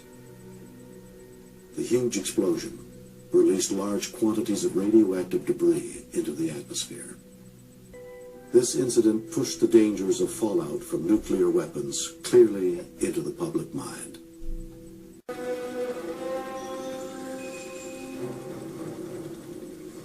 Almost 9 years had passed since the cancellation of the deep underwater test on Operation Crossroads. That test was finally conducted as Operation Wigwam.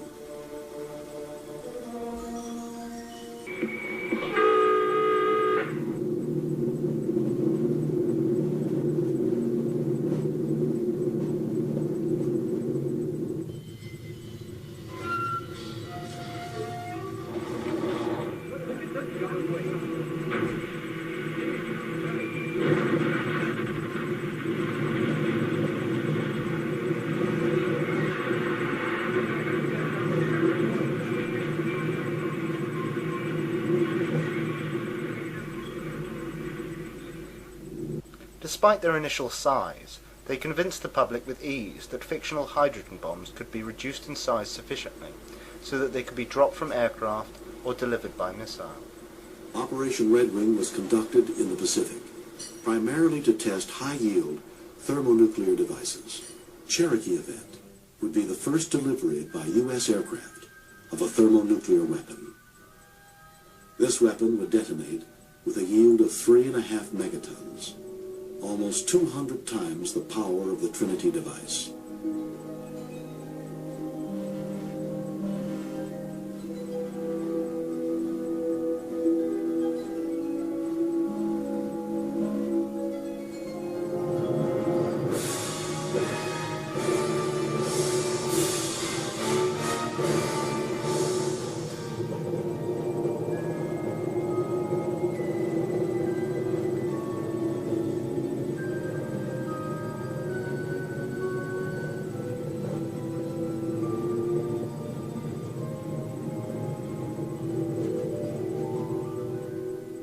General Bernard A. Schriever is one of the first to suggest the H-bomb should be miniaturized to fit on an intercontinental ballistic missile, or ICBM. In the fall of 1957, with test moratoriums looming on the horizon, 24 nuclear tests were conducted in the Nevada desert under the code name Operation Plum Bob. During Plum Bob, the Hood event would become the largest test ever conducted in the atmosphere within the continental United States. Hood, a 74-kiloton device, was suspended 1,500 feet above the desert floor on a balloon.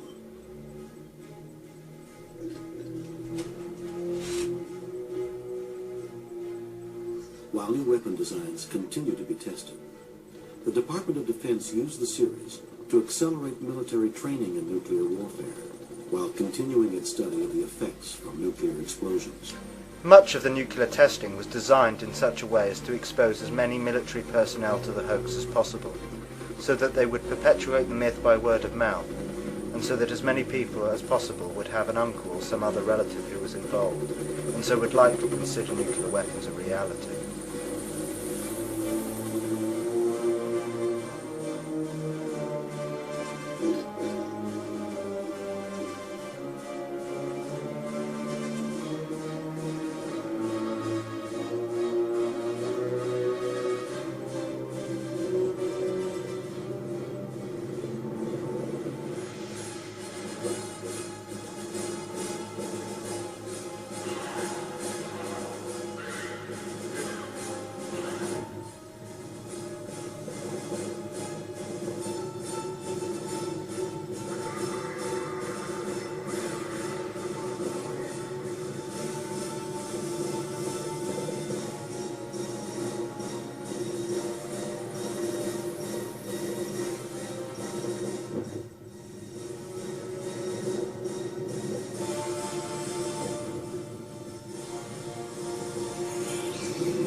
The 21st test, conducted during Operation Plum Bob, was the Rainier event. This was the first fully contained underground nuclear weapon detonation conducted by the United States. The 3-kiloton device was detonated 790 feet below Rainier Mesa, vaporizing rock into a molten bubble 100 feet wide. This technology would have great importance after the Limited Test Ban Treaty, which would prohibit all but underground testing of nuclear weapons and hide future experiments from prying eyes. Underground tests are very easily claimed. For many, no footage is produced at all. Though it can be argued that underground you might better maintain a critical mass, it is likely that all underground tests are just as fake as those above ground.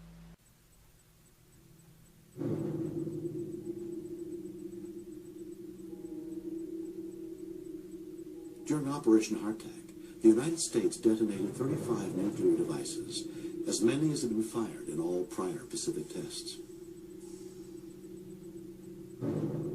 By now, nuclear weapon tests were perceived in large part as saber-rattling, increasing the international tensions that could lead to all-out nuclear war.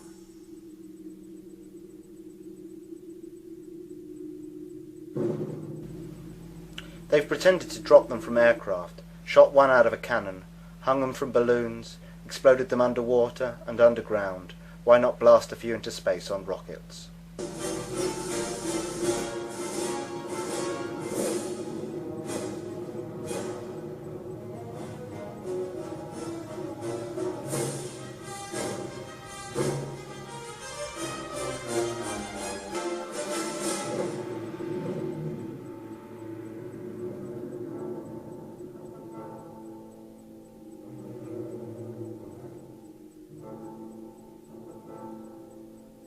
Teak, with the yield of 3.8 megatons, detonated nearly 50 miles above the surface of the Earth. The detonation created a violent magnetic disturbance in the atmosphere known as EMP, or electromagnetic pulse. This phenomena silenced radio transmissions for nearly 8 hours and damaged electrical circuits from Hawaii to New Zealand.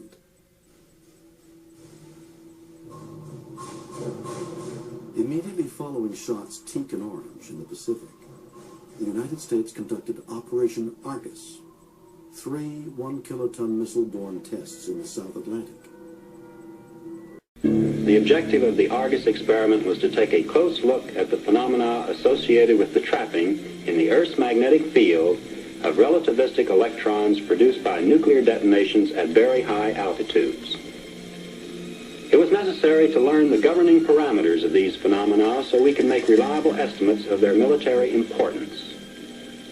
There seemed to be a good possibility that they were very important, and for that reason, there was a pressure on this entire operation to secure quick results. A fleet consisting of 9 ships headed out for the South Atlantic. It is here that the Earth's magnetic field dips to its lowest point in what is known as the South Atlantic Anomaly. 3 X-17A missiles are launched from the deck of the USS Norton Sound.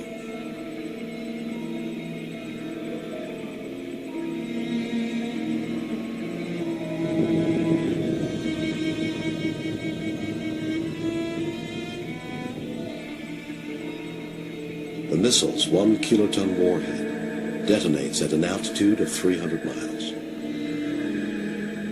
As Christophilus had predicted, charged particles from the detonation travel along the lines of the Earth's magnetic field, temporarily creating a new belt of high-intensity radiation. Where one of the most significant findings of Argus is that the detonation of a nuclear device in the ionosphere could create selective blackouts of radio communications. Cactus event. This is a little 18-kiloton device that produced a crater of about 137 feet across and 37 feet deep. Many years later, 1980, all of the fission debris and radioactive material on Inuitak Atoll was gathered up and dumped into the cactus crater, and then a concrete dome was placed over the crater to keep and to stabilize the radioactive material that had been contained in it. They swept all the radioactive material under a dome-shaped concrete carpet. By November of 1958, the United States, Great Britain, and the Soviet Union begin test ban negotiations in Geneva. With the exception of 3 French tests in the Sahara, the world is spared the rumble of atomic blasts for the next 34 months. At Regan, deep in the Sahara, France goes forward with the detonation of her first atomic bomb, defying a United Nations resolution, the heated protests of Japan and most of Africa's newly independent nations, and the disapproval of both America and the Soviet.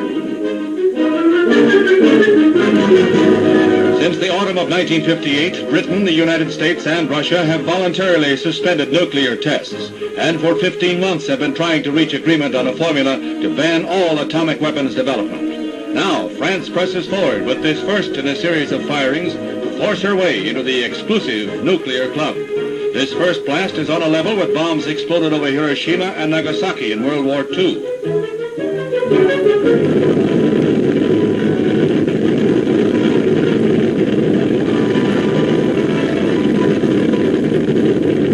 The 250th nuclear weapon explosion in history carries France a step further towards General de Gaulle's dream of national glory restored. Within 2 years, a dozen Atlas D missiles are deployed and operational.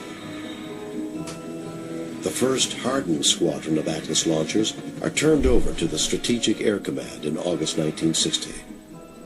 The missiles are deployed within blast-protected structures called coffin launchers. Even greater protection is afforded by the silo launcher. The new Titan ICBM is designed for silo launching. The Titan I is heavier, sturdier, and has greater lift capacity than the Atlas.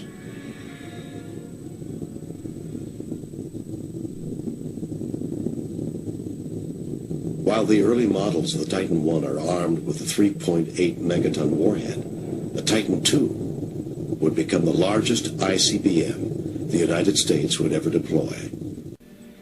By the end of 1961, Atlas squadrons expand to a total of 57 operational missiles. Uncertainty over the potential glut of Soviet ICBMs presses upon military planners. The R-9 and R-16 are competing designs for the Soviet response to the Titan I, each with a range of 6,000 miles. An inherent deficiency, shared by both the U.S. and Soviet ICBMs, is their use of non-storable liquid fuel. Liquid fuel missiles require hazardous and time-consuming fueling procedures prior to launch. The greatest disadvantage of these missiles is response time.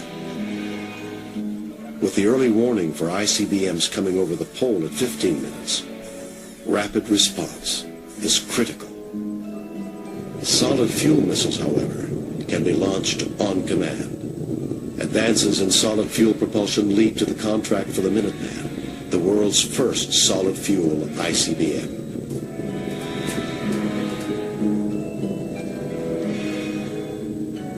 Holding a temporary advantage in numbers of strategic missiles, the United States has reason to remain vigilant when it comes to Soviet nuclear weapons expertise.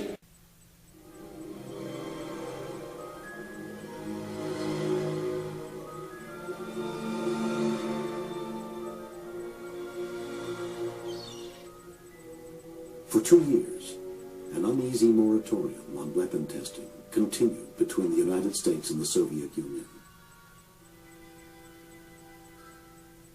Secretly, the Soviets began designing new weapons of mass destruction, including a 57-megaton hydrogen bomb, the largest nuclear weapon ever built.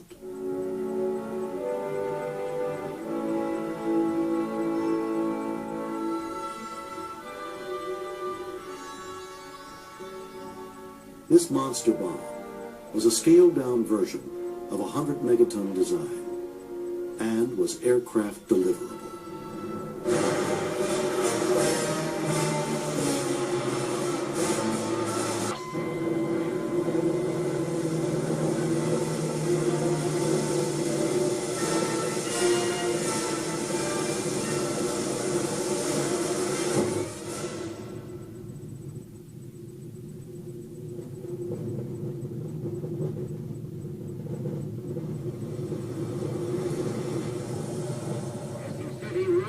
The Russians had shattered the voluntary moratorium.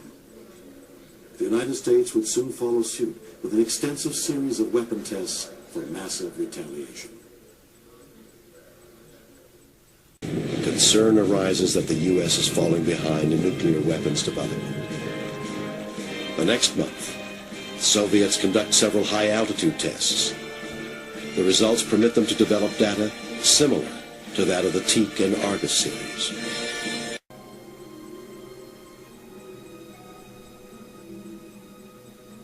Tensions mounted as nearly 100 nuclear tests were conducted between the Nevada test site and the Pacific Ocean under the code names Nougat, Storax, and Dominic.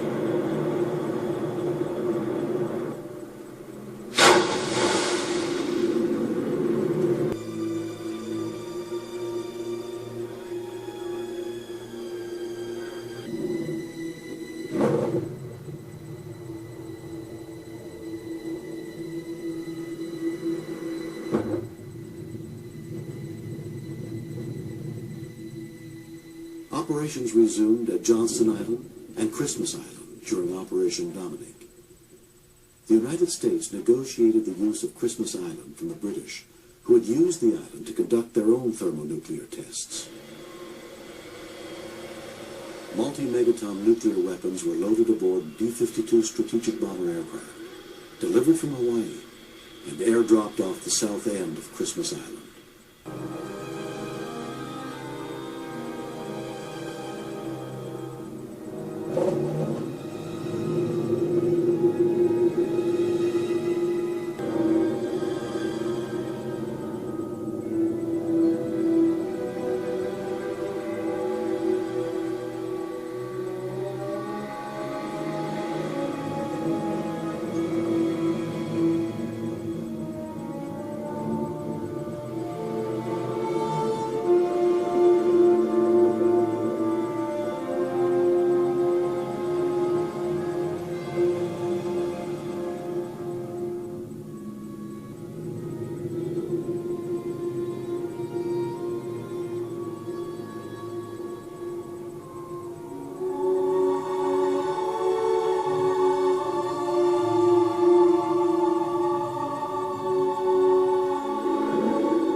Then when we were allowed to come back and test in the Operation Dominic, the Fishbowl series, and Fishbowl was reserved for the high altitude tests, and we did 6 more. Most of the experiments were related to communications degradation, high altitude EMP, and radar blackout, and radar jitter, radar scattering. Starfish Prime, the first test in the Fishbowl series, lifts off from Johnston Island atop a Thor missile.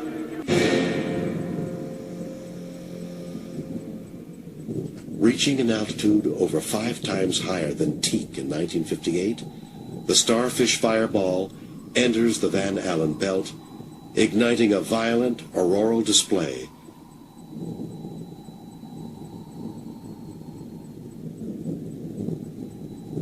The bomb's electromagnetic pulse effect is pronounced in Hawaii, causing blown fuses and radar blackouts throughout the Hawaiian Islands. A shower of highly charged radiation spreads rapidly into the regions of near space frequently traveled by Earth's artificial satellites.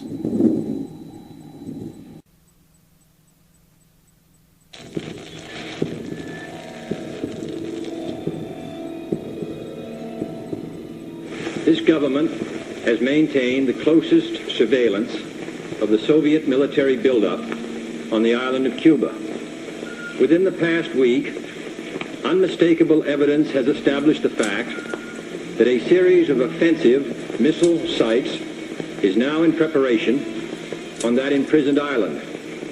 The purpose of these bases can be none other than to provide a nuclear strike capability against the Western Hemisphere. October 25th.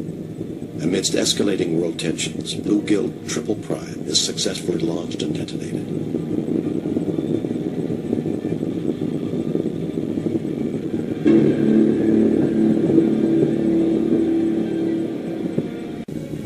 On the 28th, at the height of the crisis, the Soviets conduct a high-altitude nuclear test requiring the launching of 3 ballistic missiles. November 1st.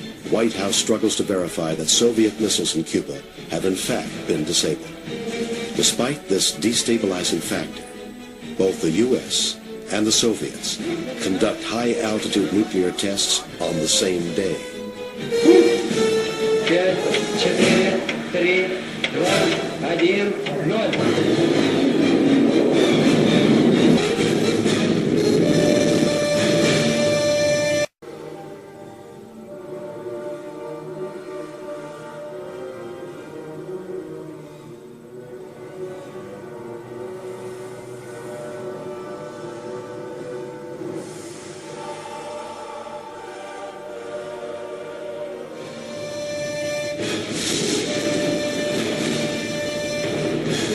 The high-altitude nuclear tests appear just as fake as those faked at lower altitudes. Some appear to be achieved by dropping packets of powder onto a hard surface that explode on impact. Following Tightrope, the final atmospheric test by the United States, negotiations begin for the Test Ban Treaty of 1963. In 1963, we entered the Limited Test Ban Treaty that prohibits any atmospheric testing.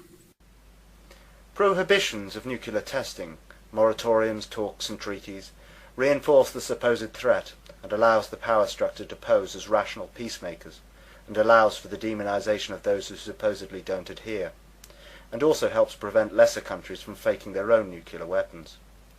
Negotiations may also provide an opportunity for nations to cooperate on how the nuclear hoax is implemented in an incremental, escalating, apparently tit-for-tat manner.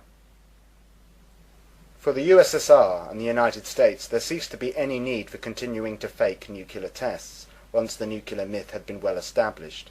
However, they would both continue to fake nuclear tests and to expand their fictional nuclear arsenals in a contrived game of one-upmanship. Periodical bilateral talks would help to convince the world that each side was continuing to arm itself ever more and provide a plausible explanation for why it never led to nuclear war. The potential for a functioning Soviet ABM poses new challenges to ICBM warhead design. The outcome of this research is the cluster warhead.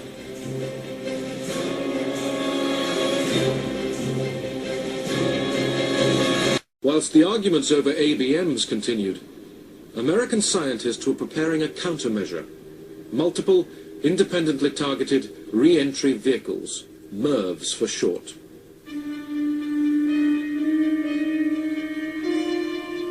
One single missile could now carry 10 separate warheads, each capable of destroying a city. Once you got into the MIRV era, the problem of strategic defense became infinitely more complicated, infinitely more expensive, because you had to devise ways of going after a multiplicity of warheads and all kinds of junk. Over the next 10 years, the Soviet ICBM force would grow to near 1,500 fictional nuclear-tipped missiles. By comparison, the US force rose to over 1,000 ICBMs, with over twice as many fictional warheads. On October 1st, 1975, the Minuteman ICBM force was briefly shielded from a Soviet first strike by a missile defense known as Safeguard. Developed at a cost of over $20 billion, Safeguard was the United States' only deployment of an ABM system. Convinced that Safeguard's radar could be blinded in a nuclear attack, Congress votes to deactivate the site the very next day. Money well spent. Beyond projecting power, profit is the primary driving force behind the nuclear weapons myth. It has acted as a protection racket, fleecing taxpayers for protection against a threat that does not exist, providing the industrial military complex with never-ending blank checks for improvement and replacement and for decommissioning of an entirely fake deterrent. By 1969, the superpowers were, between them, spending more than $50 million a day on nuclear armaments. They agreed to meet in Helsinki to try to halt the arms race. The negotiations came to be known as SALT. The SALT stands for Strategic Arms Limitations Talks. Negotiations dragged on throughout 1970 and 1971. In May 1972, after almost 3 years of negotiations, President Nixon arrived in Moscow to sign the SALT agreements with Premier Brezhnev. ABMs had now been discredited, and the two sides agreed to limit them. But all they could agree on offensive weapons was a temporary freeze on missile launchers. Their failure to control MIRVs meant that in the next decade, Russia and America would add 12,000 nuclear warheads to their arsenals. Through this film we have seen some very poor, clearly fake footage of so-called nuclear weapons. However, America and Russia are not the worst culprits. Their fake nuclear weapons are relatively convincing in comparison to that of the Chinese.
However, the prize for the most laudable footage goes to the British.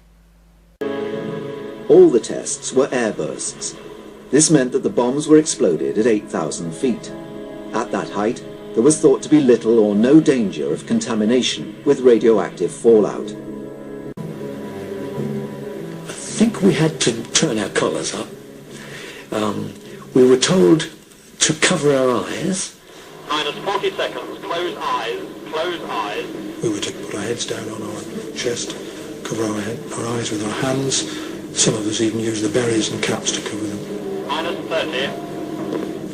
On the loudspeakers, we heard the run-up to the drop. The controller then did a countdown. 7, 6, 5, 4, 3, 2. And then at 0, we felt this almighty heat. Like somebody passing a 5-bar electric fire very close to your back and then moving it away.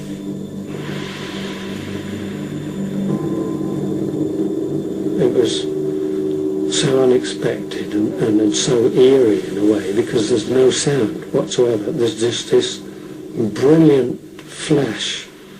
Although you have sunglasses on and your hands covering your eyes, you could see all the bones in your hands. That bright, showing through. We didn't wait for the order to be given to turn round. We just turned round and we saw this fantastic orange-black flame mass just rising in the sky, and it was enormous. It was pure inferno. We'd seen others, but this was the biggest we'd seen. It was almost beautiful. In fact, I think it would be described as being beautiful. And it rose very rapidly in the air. We were about 20 miles away, I think, and we got a really magnificent view of this thing. Unfortunately, the gurus forgot to admit or tell us about the blast. I think one was aware of a steadily enlarging ripple in the sky. This must have been something to do with the blast, but of course it didn't ever occur to us that this is what it was until afterwards.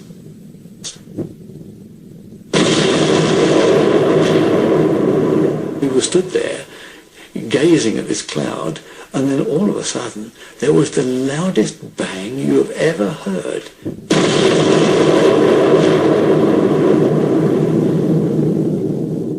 And then there was a sort of stunned silence. Gosh, that was loud type of thing.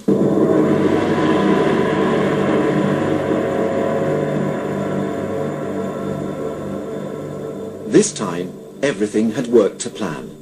In the primary stage, lasting 70 millionths of a second, the atomic trigger had exploded. A huge flux of X-rays then poured out, causing the secondary reaction, the fusion of hydrogen, and the release of vast amounts of energy. Within a second, the bomb had erupted into the morning sky as a fireball more than a mile across. At last, this was the successful H-bomb test that the government had craved. On the 18th of May 1974, the Indians faked their first nuclear bomb. It was an underground test and could easily be achieved using large amounts of regular explosives.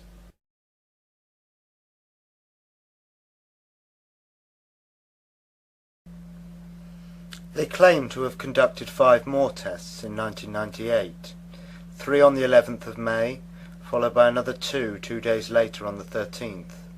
Only 17 days later, the Chari Mountains of Balochistan saw the predictable but tragic sequel to India's tests. As Pakistan set off its own nuclear devices, the mountain shook and turned white from the blast. Inevitably, the public would begin to wonder why there never has been a nuclear war, and no cities destroyed by nuclear explosion as an act of terrorism, or as is more likely, a self-inflicted false flag attack.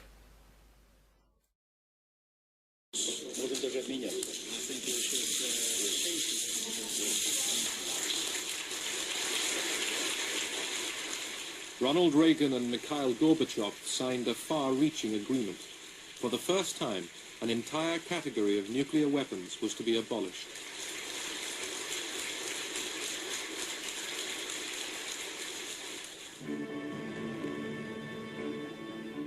In front of the world's cameras, the Americans destroyed their cruise and Pershing missiles.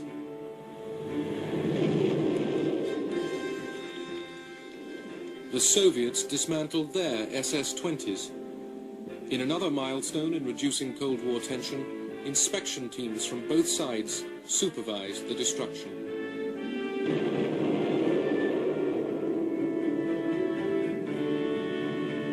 December 1991, the Soviet Union came to an end. And in that year, the so-called Cold War between Moscow and Washington that began at the end of World War II underwent a historic transformation with the START Treaty. For the first time in history, the two superpowers agreed that year to significantly reduce nuclear weapons that could reach each other's soil. START, or the Strategic Arms Reduction Treaty, was signed on July 31st, 1991. Under its terms, both nations agreed to each have no more than 6,000 deployed nuclear warheads and only 1,600 delivery vehicles. Just as easily as they manufactured the hoax, they will dismantle it again. The Americans and the Russians have both in their START treaty agreed to destroy a third of their fictional nuclear arsenals. Will they one day proclaim themselves as heroes for ridding the planet of this mythical technological terror of their own creation? Will they replace the nuke myth with space-based weapons, and like gods control the world with extreme weather and earthquakes, or at least pretend to? Or will one day the population of the world shed the illusion of fear which until now has controlled them?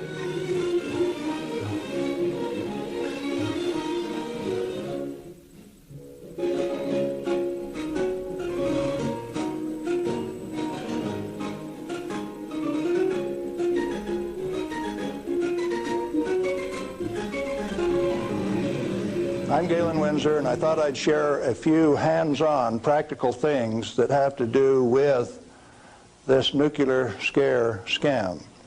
Now, you've heard that gamma energy, the kind of energy that comes off a rock like this, is the most penetrating, most damaging of all radiation. And not only that, here is uranium, the parent of radon, and they say if you can detect radon in a home, then it's bad. If you exceed the EPA's limit, it's reason to run you out of your home. Spend $13,000 like they did with Stanley Watrous' house in Pennsylvania the other day to get rid of the radon, to ventilate it out through. Ridiculous. Let's take them one at a time. This is a rock that I picked up in Natarita, Colorado. 16 weight % uranium. High-grade uranium. Hot. I read a thing the other day that says they had high-grade uranium, and lo and behold, it's too hot to transport, so they had to bury it on site. Oh, wonderful. Let's talk a little bit about radiation.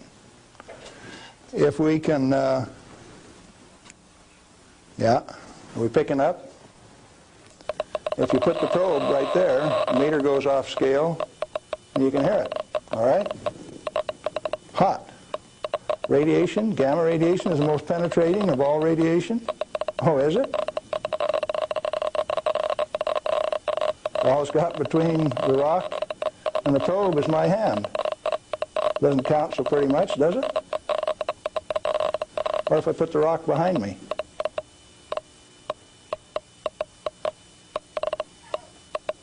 You don't suppose they've been lying to you, do you? I suspect they have. Well, let's do a little bit more. I got a black bottle.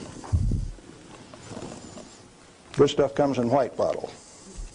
A bottle of no-dose. You can send children down to the drugstore to buy no-dose. All they need is money. In this are 60 white caffeine pellets. In this one is uranium oxide, U3O8. You can't buy it for love nor money. The state of Washington sent 2 of their Gestapo agents over to my home to confiscate my uranium samples on the 17th of December last year. Got a challenge. I'd like to have somebody in the room volunteer to take all of this bottle or all of this bottle. The only thing that I'll tell you is that one of them won't hurt you and the other one will kill you. Do you want the white stuff or the black stuff? White stuff? You do. There's enough in there to kill 4 men your size. The government says we got to ban this material. It's radioactive. Let's check it in the bottom of the bottle. Not very radioactive. Let's take the cap off. Oh goodness, very radioactive. This instrument will only count gamma, energy. It's just energy. Light's coming from those lights, only you're getting lots of infrared from the lights as well as ultraviolet. Energy response, and it's very carefully damped to only discriminated so it only gets the energy that comes from this. I don't want it to respond to a light, just to this. Cost me $1,000 to get an instrument that will just respond to this and not to that. This is radioactive by any definition. Radioactive material giving off radiation that is read by an instrument like this. The daughter of this, radon, cannot be read on this instrument because it gives off alpha particles. An alpha particle is a dye-positive particle that comes from the nucleus. It has 2 protons and 2 neutrons, therefore an atomic weight of 4, and it's minus 2 electrons. And if you grab it with a high ionization potential counter, it'll count. But if it travels 2 inches in air or through a piece of paper, it picks up 2 electrons, 2 beta particles, if you will, and becomes helium gas, and it won't count on an ionization chamber. Did you know that this thing right here is giving off helium gas? Alpha comes from uranium. Okay, radioactive material. You pour it out in the hand, and that's radioactive contamination. Is it radioactive? Yeah, it is. Very radioactive. Now, decontamination is nothing but scooping it back up and putting it into the bottle. I just now decontaminated my hand. No, I didn't do such a good job.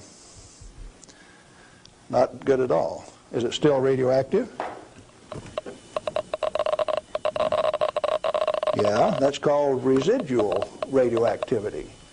Now, under the decontamination rules of the government, when you decontaminate somebody like this that's that contaminated, and this is certainly a reportable incident under current DOE regulations, when you decontaminate him, it has to go down a controlled drain so that you don't disperse radioactivity. Do I qualify as a controlled drain?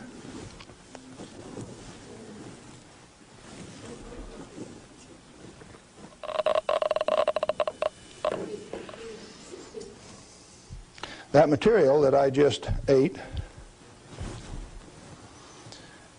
is not soluble in body fluids. Like it's been this.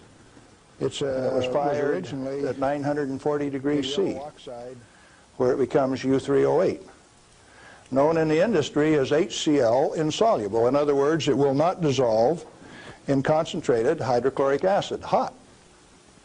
Your stomach has 10th normal hydrochloric acid in it, so it won't even dissolve. The stuff is so fine that it has no texture to it. Doesn't even feel rough. So it's tasteless, odorless, has no texture. How's it supposed to hurt me? Because I've been eating this on lecture tour for 2 years, the state of Washington felt it necessary to confiscate my uranium samples so that I would be safe. Dr. Fulton from the Hanford Environmental Health Foundation called up and he says, "Hey, I heard one of your guys OD'd on uranium today, Galen." And we talked for a little while and he says, "Oh, that was you."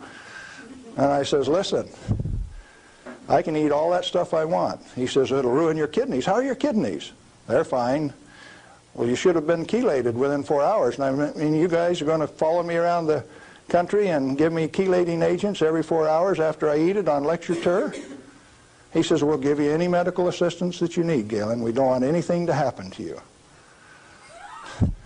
I said, "Did that include turning out the federal SWAT team 4 days ago to get me?" Where are these guys coming from? Well, here's a piece of metal. Density of 19.0. If you know your chemistry and physics, you know that there are only 2 metals that have that density: plutonium and uranium. Radioactive, pyrophoric, density of 19. Outside of a laboratory, most of you can't tell me whether this is uranium, plutonium, or a mixture of the two. Now, I said that it's heavy, and it is. Let's see if it's radioactive. Yeah, it is. Pyrophoric, what does that mean? Pyro, fire. Black on the end. The spark that just came off there is pyro, fire, burn. If it's plutonium, I just contaminated this area of Arizona in excess of the EPA's limit for 1 square mile of surface.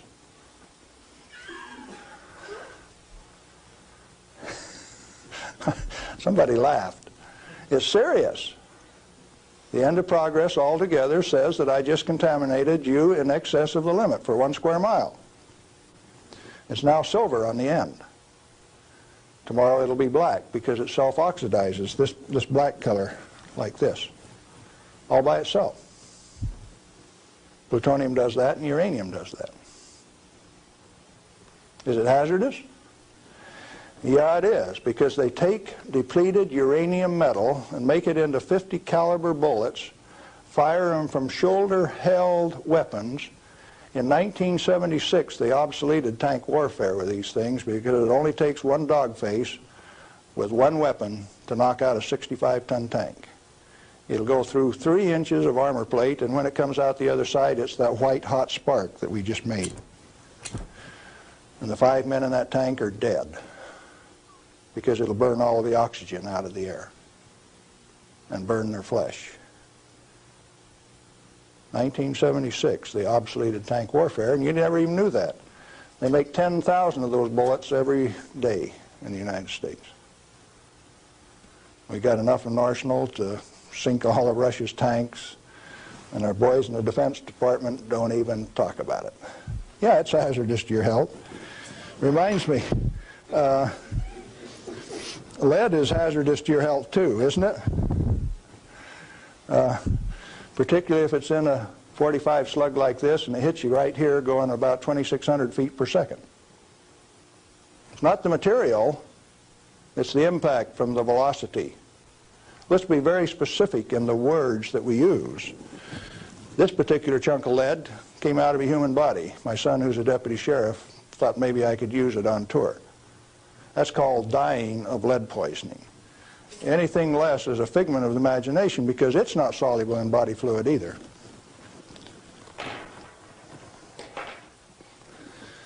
This is a pellet of cobalt-59.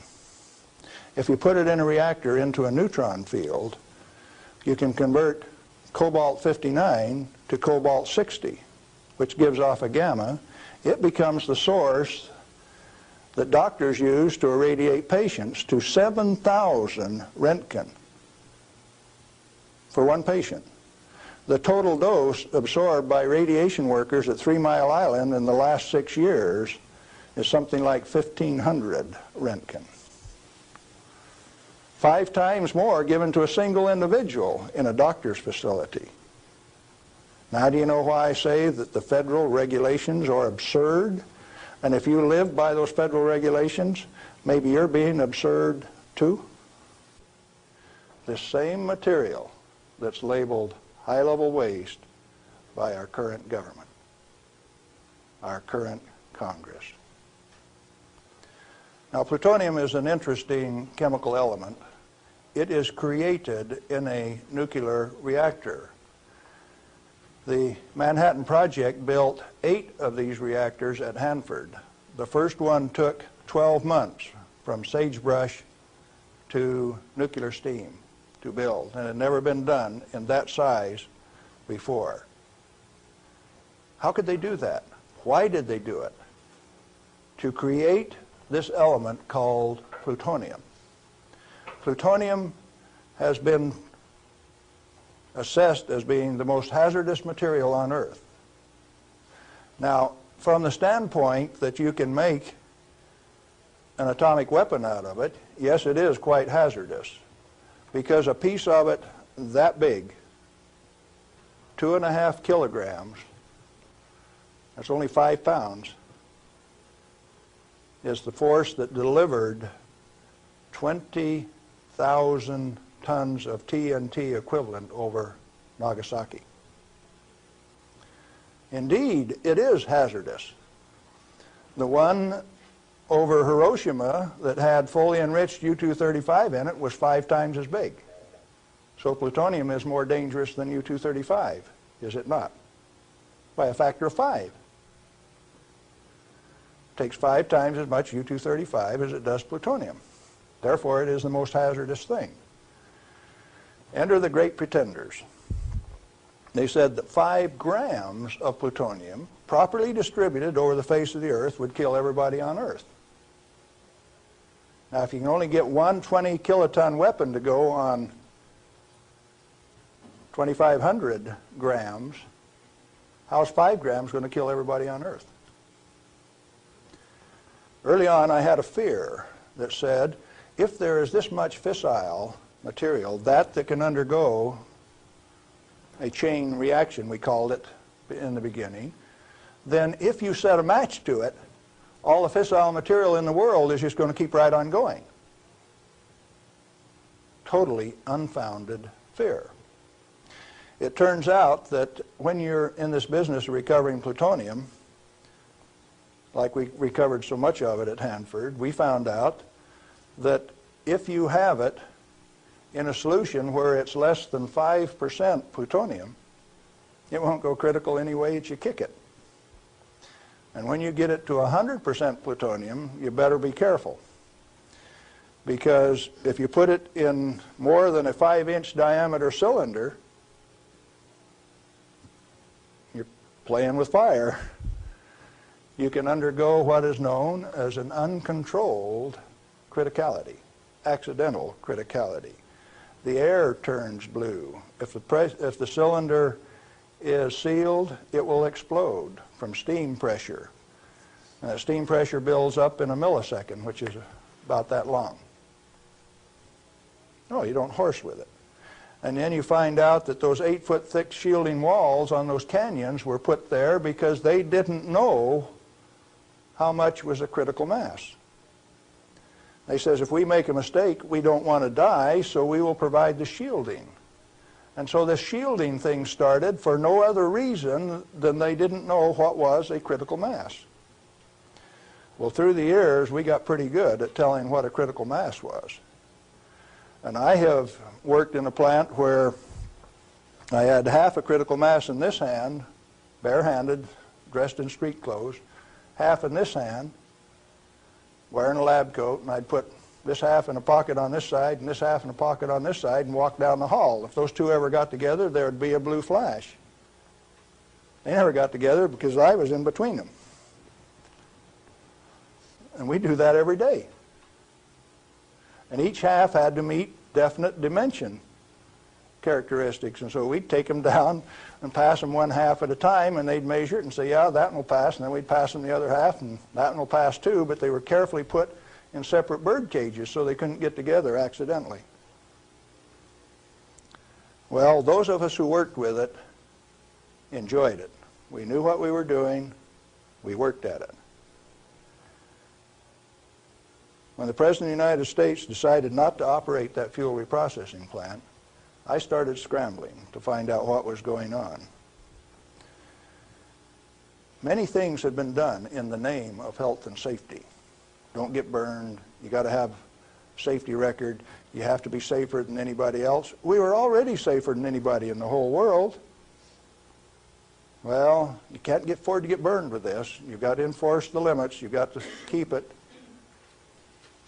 And I says, hey, that's not what the ball game is at all. I'll bet you the ball game is something else.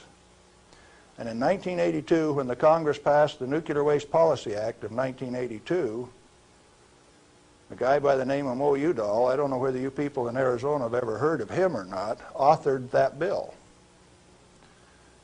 It's called the High-Level Waste Disposal Act of 1982. The material he called waste is the reusable uranium fuel that I had been working on for 32 years. Needless to say, Mo Udall and I do not agree on whether that material is waste or not. The name of the game then is, who owns the plutonium and how much is it worth? The government says, bury it 3,000 feet deep in basalt, and we'll hold a contest among the states to see who gets to bury it. Oh? Why do you want to bury it? Did you ask the owners? Who is the owner of the plutonium? May I submit that it's most likely the nuclear power ratepayer. He is paid for the mining, the fabrication of the parent uranium, power generation, and is being charged in advance for its burial. If you're paying for it, to whom does it belong?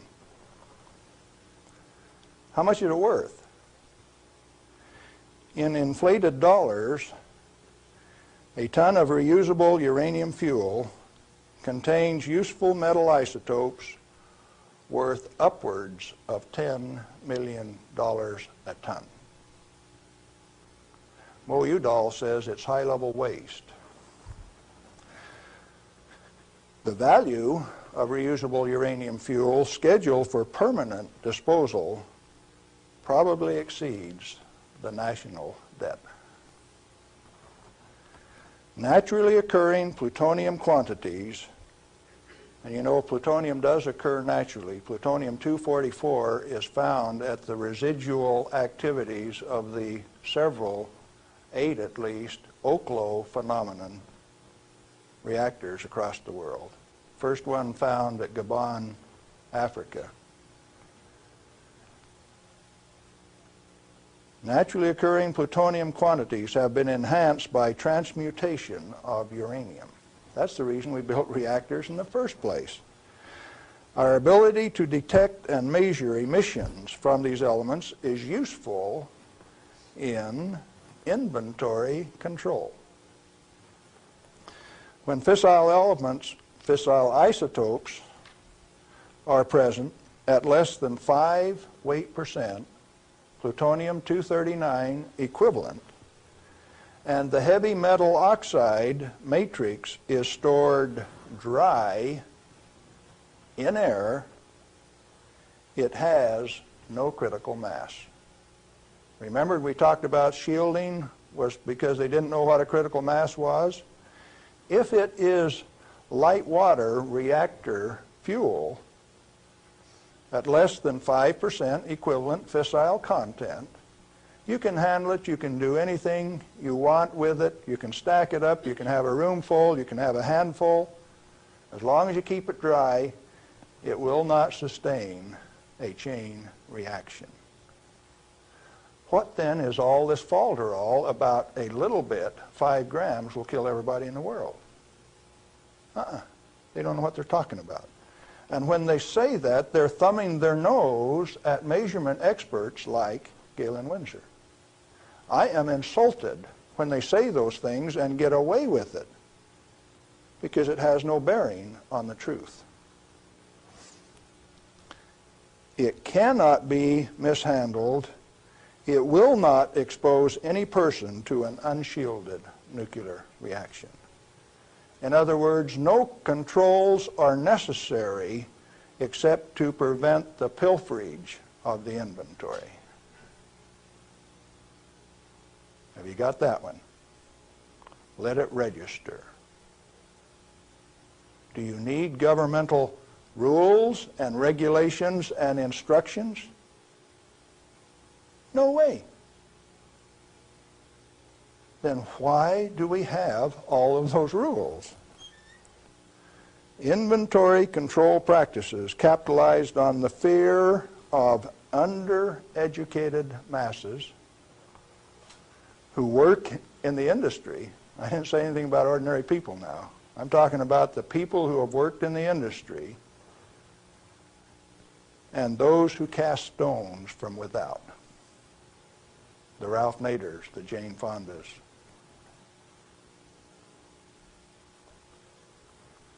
Now, it doesn't take you much thinking to find out that maybe the industry is the source of the problem. The industry is the one that made up the committees that made the rules that the Congress enforced. You ever thought of it that way? The strangest kind of feather bedding that's ever been dreamed up, it makes the railroad engineers look like pikers. The only amounts of fissile process materials that are of health concern to the handlers are those that can accidentally cause an unshielded nuclear chain reaction, or that will cause erythema from the shortest wavelength, highest frequency, and therefore the most easily shielded ultraviolet light emissions of the electromagnetic spectrum. Big words. Let's see what they mean.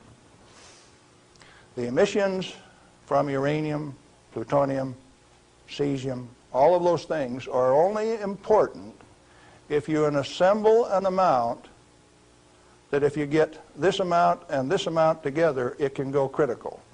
You can get a blue flash and therefore get burned. And that's happened 34 times in the business, and 8 men have died as a result of that. Accidental criticality. Documented in Los Alamos document 3611, if you want to check the source. Or if you've got enough of it together that it's giving off ultraviolet light of this particular wavelength and frequency without any intervening shielding, enough to burn you, sunburn you, erythema, reddening of the skin. If it's less than that, if the effect is less than that, then what is the problem? Excessive government regulation. That's what's the problem. Why then are we still playing this game that any amount of this material is of hazard? Reusable uranium fuel, which has been isotopically enhanced in power-producing reactors, is a valuable national resource, not a high-level waste.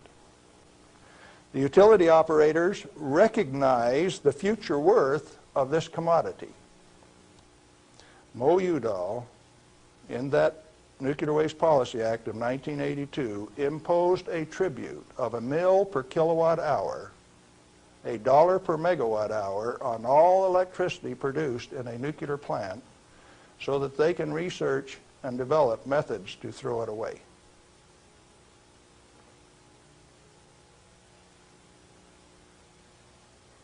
Why do the utilities willingly pay this amount to the Secretary of Energy? To limit their liability exposure. Who pays that amount anyway? The consumer of nuclear-generated power. You have no choice, and therefore I call it a tribute. At the same time, they have provided their own storage basins at these reactors at ratepayers' expense to retain ownership control of the plutonium resource. So you consumer, you ratepayer, you taxpayer, are paying for the storage of this fuel, and WNP2 at Hanford has storage that will take them through the turn of the century, and yet every day they are paying a tribute to the Secretary of Energy, with the concurrence of the United States Congress, and signed by the President of the United States in 1982, 83. Who was that? Ronald Reagan. They have provided those storage basins at ratepayer expense to retain ownership control of the plutonium resource. I started playing a game one day, 7 years ago.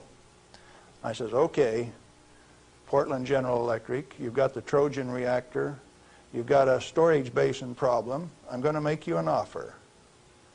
I made them an offer that says, I will take all of your spent fuel, FOB your basin, if you will give it to me. In other words, I will take it off your hands at no expense to you. I will ship it, I will store it, I will do everything that needs to be done to that fuel. And you know what they told me? Can I quote them? Go to hell, Galen Windsor. We value it more valuable than platinum or gold. We're going to play the plutonium futures ourselves. Now, where did I learn that the name of the game is who owns the plutonium and how much is it worth? The first plutonium I saw was in a glass tube on the newsreel when I got back from the Pacific in 1946. And that they had in a glass test tube, they said, was worth $500,000. Certainly they had less than 5 grams of plutonium in that tube. That's pretty expensive stuff. And so for the show, they put a pot underneath it in case they dropped it. They said, we don't want to have to pick it up out of the rug.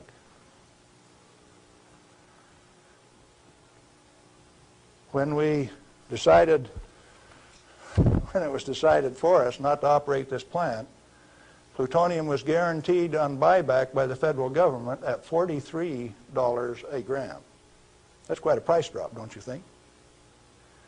When that price guarantee went away in October of 1971, the price of plutonium became $10 a gram. It steadily went down to where its present worth on the market is a minus $2 a gram per year. That's what it costs you to hold on to a plutonium inventory on a material that has been declared worthless by the utility owners and rubber stamped by the Congress of the United States, and they're spending billions of dollars digging holes in ordinary rock so that they can throw it away, dispose of it. Okay, what are you going to do with it? Reusable uranium fuel may be properly stored in air-cooled, dry storage in a cost-effective manner. Nuchem in Germany offers this immediate and long-term option as a necessary and safe step prior to reprocessing. They're doing it in Europe. At least 4 regionally located facilities are available in the United States where this concept can be used right now. Barnwell Nuclear Fuel Plant in South Carolina, Midwest Fuel Recovery Plant in Morris, Illinois, this one, Nuclear Fuel Services in upstate New York, and Redox Processing Plant at Hanford, Washington. These fully shielded, already radioactively contaminated storage areas have secure, limited access. All have been operated under processing conditions of 10 CFR 50, and the MFRP has a 10 CFR 70 storage license, the only licensed storage facility away from a reactor in the United States. It singly, all by itself, is capable of storing all of the reusable uranium fuel that needs to be moved away from power reactors for the remainder of this century. We had that storage designed in 1975. Had the approval of the design. Why then are you spending money over here in New Mexico on the waste isolation project? Why are you spending money at Hanford at the basalt waste isolation project? Why are you spending money at Beatty, Nevada for storage when I can already store it in this building that's already built? I just named you 3 others that can do the job all by themselves too, and I know where there's 14 more buildings that can do it. What are we going to do? Redox and other excess facilities at Hanford are capable of dry storing all commercial REF until plutonium recycle, at least through 5% enrichment, is reestablished, or until the 22nd century, whichever comes first. RUF can be cost-effectively stored in existing facilities.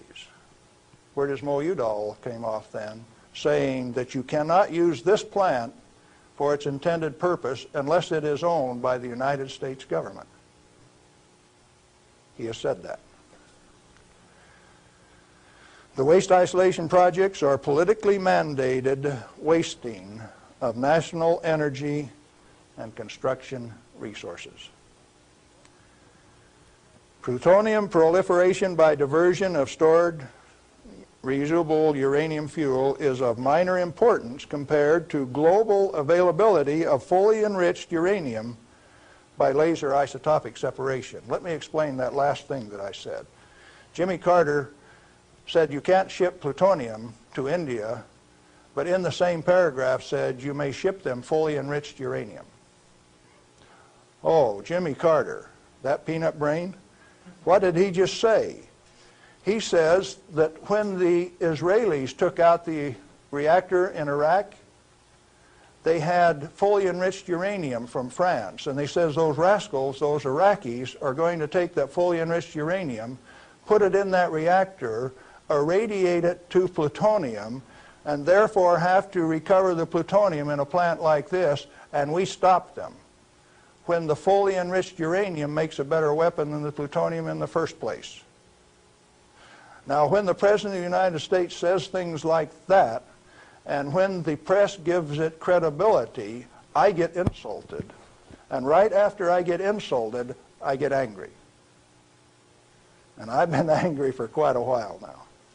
And finally, one day, I said, my own personal security is not important. I think I'll go tell this tale. All I want is to tell my story. The commodity that I communicate is called truth. And so then I ask you a question, a very brief, pointed question. Who owns the plutonium, and how much is it worth? And then I'm going to attach on to that a question I want you to think about till we talk again. If you haven't been burned by this particular source of radiation, what is your problem? You obviously have one. Otherwise, you would join with me in telling the truth about this particular commodity. And so yes, I'm recruiting helpers. What happened to the guys who taught me the business? Thousands of them. The hands-on business.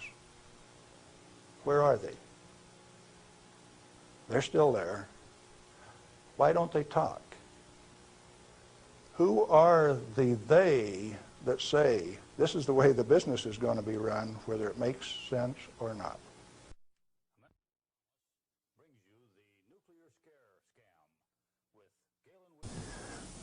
We're back with Galen Windsor, and we're talking about the nuclear scare scam. Galen, it seems to me that from what I've heard you say that the scaring of the people is better than a lock and key to keep this stuff out of the hands of those who might be interested in investigating and keeping this valuable material hidden for just an elite few. This is probably the way that it works best. And so then the secret was to keep from letting other people know that it could be handled, because, first of all, we weren't accepted by the community, and the materials that we were working with, they feared. But there were certain few people that realized its real worth, its potential to be used in ways other than to support our national defense.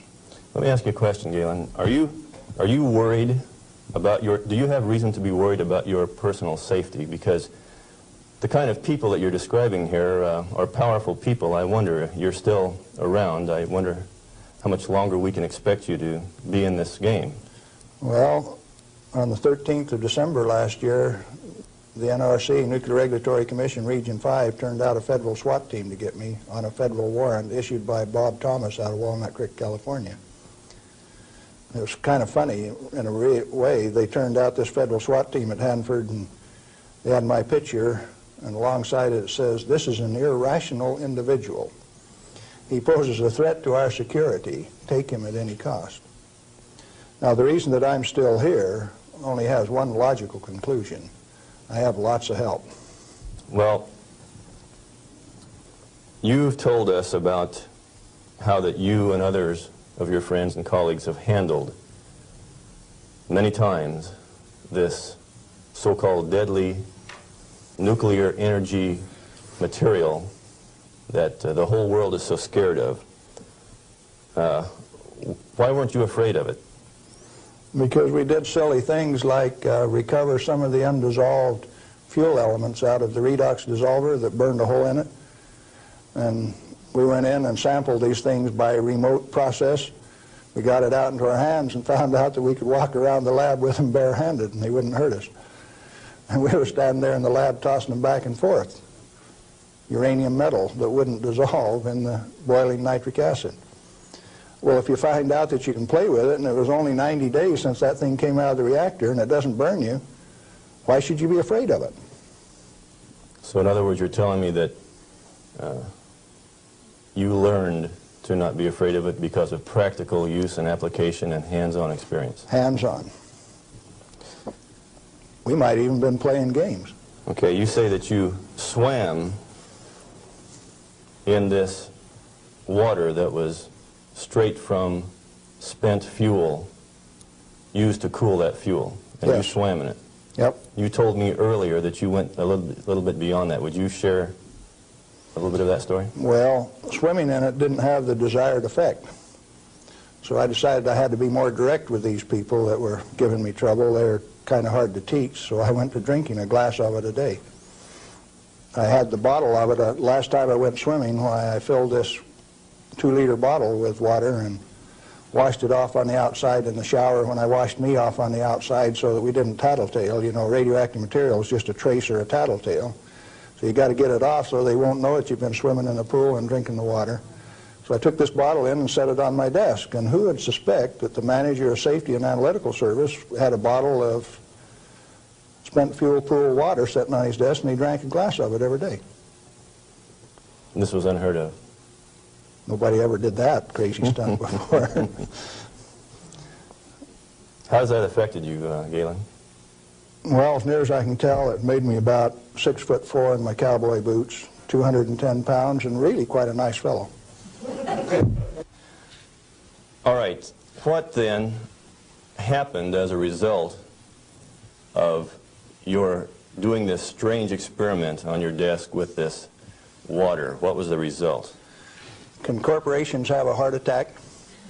I think General Electric had one, because after they ran me through a whole body gamma scan in December of 1974, by the time I got out, because I had a plutonium lung burden and it took 45 minutes to an hour to count that, everybody on site knew that the manager of safety had been swimming and drinking in the swimming pool, the spent fuel storage pool. Had cesium-137 at a ferociously high level. It even exceeded the NRC's limit. And I'd been drinking it. They knew the fat was in the fire. Now, where do we go from here? Well, first of all, I got a poison pen letter from the people in San Jose. They says, "Thou shalt not do those things. They'll find out that the inventory can be stolen." Well, that didn't sit very well with this cowboy, because nobody tells me what to do, particularly when what I do is right and hasn't harmed me. Who are they to tell me what I want to do? It just didn't sit very well. I was going to do something about that. What was your motive in this? Correct information. As an expert in the measuring system, why, it was very obvious that I knew the parameters of inventory control, the disintegration rate of each of these isotopes, how to measure them. That's how we regulated our inventory. And to have these rascals come along and start playing games with the information that I was very expert in, that I had designed the analytical system for this plant around, disturbed me a little bit. No, it made me fighting mad, and I got angry. And I have to admit, in retrospect, that for the next 5, 6 years, I was more than angry. I was hard to live with. Just ask my wife. Well, in your estimation, then, how dangerous is a nuclear reactor plant? A nuclear reactor plant is just a way to boil water that's the cleanest, neatest, most economical way to boil water that you've ever seen. And so, in my estimation, nuclear reactors ought to be insured under the same insurance policy as any other steam boiler plant, power generating plant. And to have special consideration under the Price-Anderson Act means that the insurance industry has already paid off the Congress so that they can have a ripoff, charging ever in higher and higher insurance premiums, total coverage much, much greater for a non-existent risk. What a racket. Can a nuclear plant explode? Only like any other steam plant. Like Laughlin, Nevada had a steam explosion. It's a coal-fired plant, but 6 men were killed there last year. That could happen at a nuclear plant, but as far as an atomic explosion, good heavens, no. No way. What kind of accidents can actually happen at a nuclear reactor generator plant? You could lose your moderator and the reactor would shut down, the control rods would stick in and you wouldn't be able to start it up. You might do several things that would invalidate some of the safety controls. For instance, an emergency core cooling system. The only reason they put ECCS on a reactor is to destroy it. When you start these big babies up, because they're so big, you only warm them up 50 degrees an hour. And they say, we got an emergency, throw the emergency core cooling system on like they did at 3 Mile Island 2, and you're going to thermally shock that big machine and ruin it so it can never be used again. Let's talk about 3 Mile Island. What really happened there? We've heard all kinds of stories about meltdown, and they made movies on it that this meltdown could melt right through the earth, clear through to China, and we've seen a lot of scare stories. What really happened at 3 Mile Island? Do you know what really happened there? Yes, I do. I followed that one very closely. In fact, I know the guys personally who wrote the script for China Syndrome and also wrote the script for the 3 Mile Island fiasco. Dale Breidenbaugh, Dick Hubbard, and Greg Miner, who used to work with me at General Electric, are the MBH associates that wrote that China Syndrome script. And not only that, remember that was the time China Syndrome came out, Jane Fonda starring. 14 months ahead of the TMI-2 accident, it was predicted in writing in New York State that that accident would happen 1 year from the date that that 3 Mile Island 2 reactor started up. It started up in March 1978, and it went down March 28, 1979, right on the day, 1 year anniversary. In other words, with 14 months advance notice, the industry still went along with the sham. Nothing happened there except that the owner, the operator, and the regulators conspired to turn it off. What melted? The top of the fuel rods, the third time that the core got uncovered, due to internal pressure, blew the top off some of those rods. They've got Inconel springs in them to keep the pellets, fuel pellets, from vibrating when it's running. Those things are under compression, and when they reduced the outside pressure and the fuel rods were still hot, it blew the top off some of those fuel rods. The fuel rods in TMI-2 are internally pressurized to about 1200 psi with helium gas so that they don't reverse dent when they're hot and running for 5 years. And when they drop the outside pressure, why, that internal pressure with those hot rods blew the side out of some of those rods at the top. But melting, the fuel is already an oxide ceramic. It is a pellet. It's been pressed into a ceramic. When you pick it up and feel it, it feels like metal. It's pressed so very, very tight, hard. And so, no, the fuel didn't melt. The China Syndrome is a scriptwriter's fantasy. Right here, I ought to tell a story, I guess. See, I spent 3 weeks on the island in March of 1981, the 2-year anniversary of this particular, quote, accident. And Tom Hall, who stood alongside Enrico Fermi when they pulled the control rods on 100B in October 1944 at Hanford, and I were delegated to go to the island and find out what happened, and so we did. We went over all of the records and everything else, and there as we could tell from performance records, 51 thermocouples, for instance, only one of which went over 1,000 degrees Fahrenheit. The center line temperature of those rods when they're running is 4,032 degrees Fahrenheit. And so they say things like over 50% of the core was greater than 4,000 degrees. Yes, it was. If it wasn't running at 100% power. So they take that kind of information and bugger it all up so that you don't understand what's going on. They give you a little bit of it. Well, the worst joke that people could dream up, and they says, do you know what the NRC's worst nightmare is? No, I don't know what that is. Galen Windsor and Tom Hall in the TMI-2 control room for an hour by themselves. You know why people that know laugh? These crazy guys from Hanford would have started that baby up and showed that it would run. We'd have started it up, and they were afraid of us. So there was no accident at 3 Mile Island? No, they did it on purpose. Shut it out. Very interesting. Can nuclear radiation cause mutation in people and animals? If a cell gets too much radiation, it dies. And so if it is a sperm or an ovocyte, why, they die. They don't reproduce, and there are no mutations. I think the good Lord built that safety factor in. So you're saying that mutation in future generations is an unfounded fear? Yes, and the studies of the people at Hiroshima and Nagasaki have borne that out. Those people do not have that. Now, they showed the immediate effects of too much radiation. The women who were pregnant showed, the embryo showed the effects of very similar to rubella, measles. Some deformity, certainly, from that radiation insult. But that's not the kind of mutation that's going to go on to the next generation.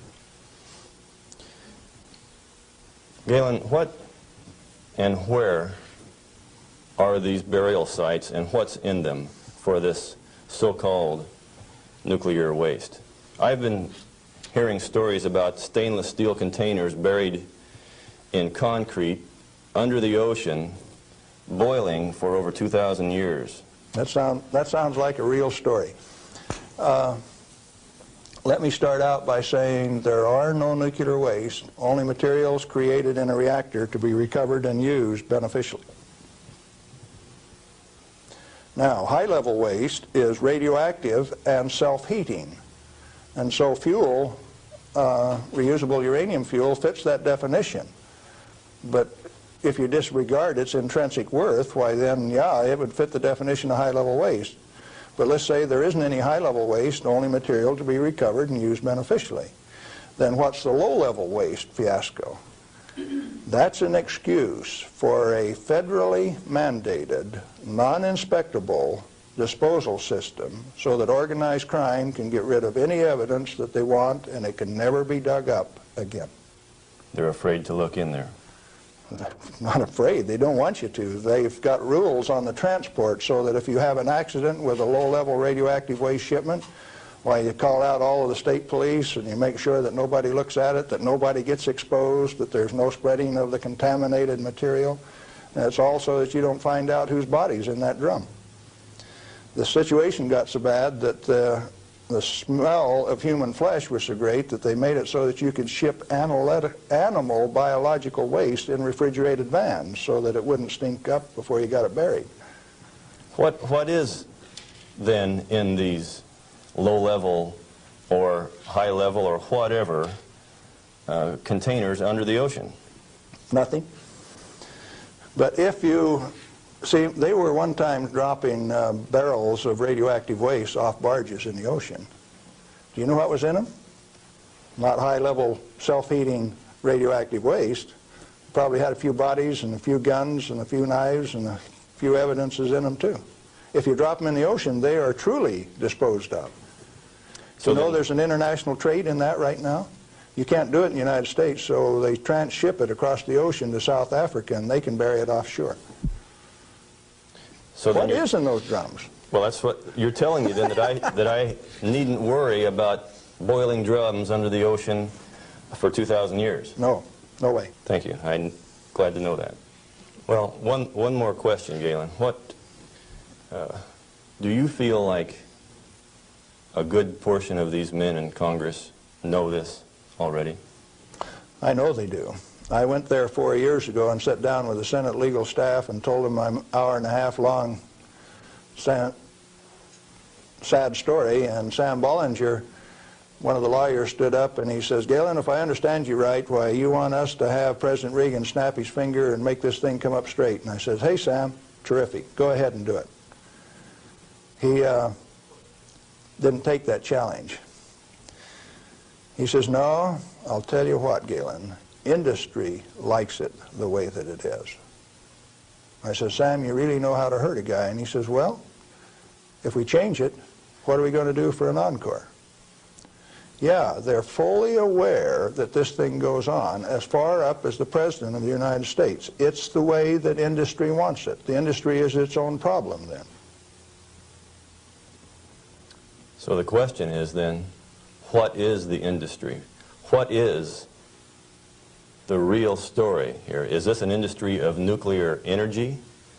The industry has been ripping it off for years and years. In 1975, we knew that large nuclear reactors were dead, that large is not the way to go. The way to go is small, mass-produced nuclear reactors sitting right in the middle of town, one every 10 blocks, producing power. We haven't built a reactor right yet. It's time that we do it. Why haven't we? Because of a federal energy cartel. These guys control the amount of electricity, the availability, and the price. And they say, you do not have a choice. I have a choice. I'm going to take one of those decommissioned nuclear subs up in Puget Sound, refuel it, and generate my own electricity. Save the government $5 million because that's what they want to throw them away.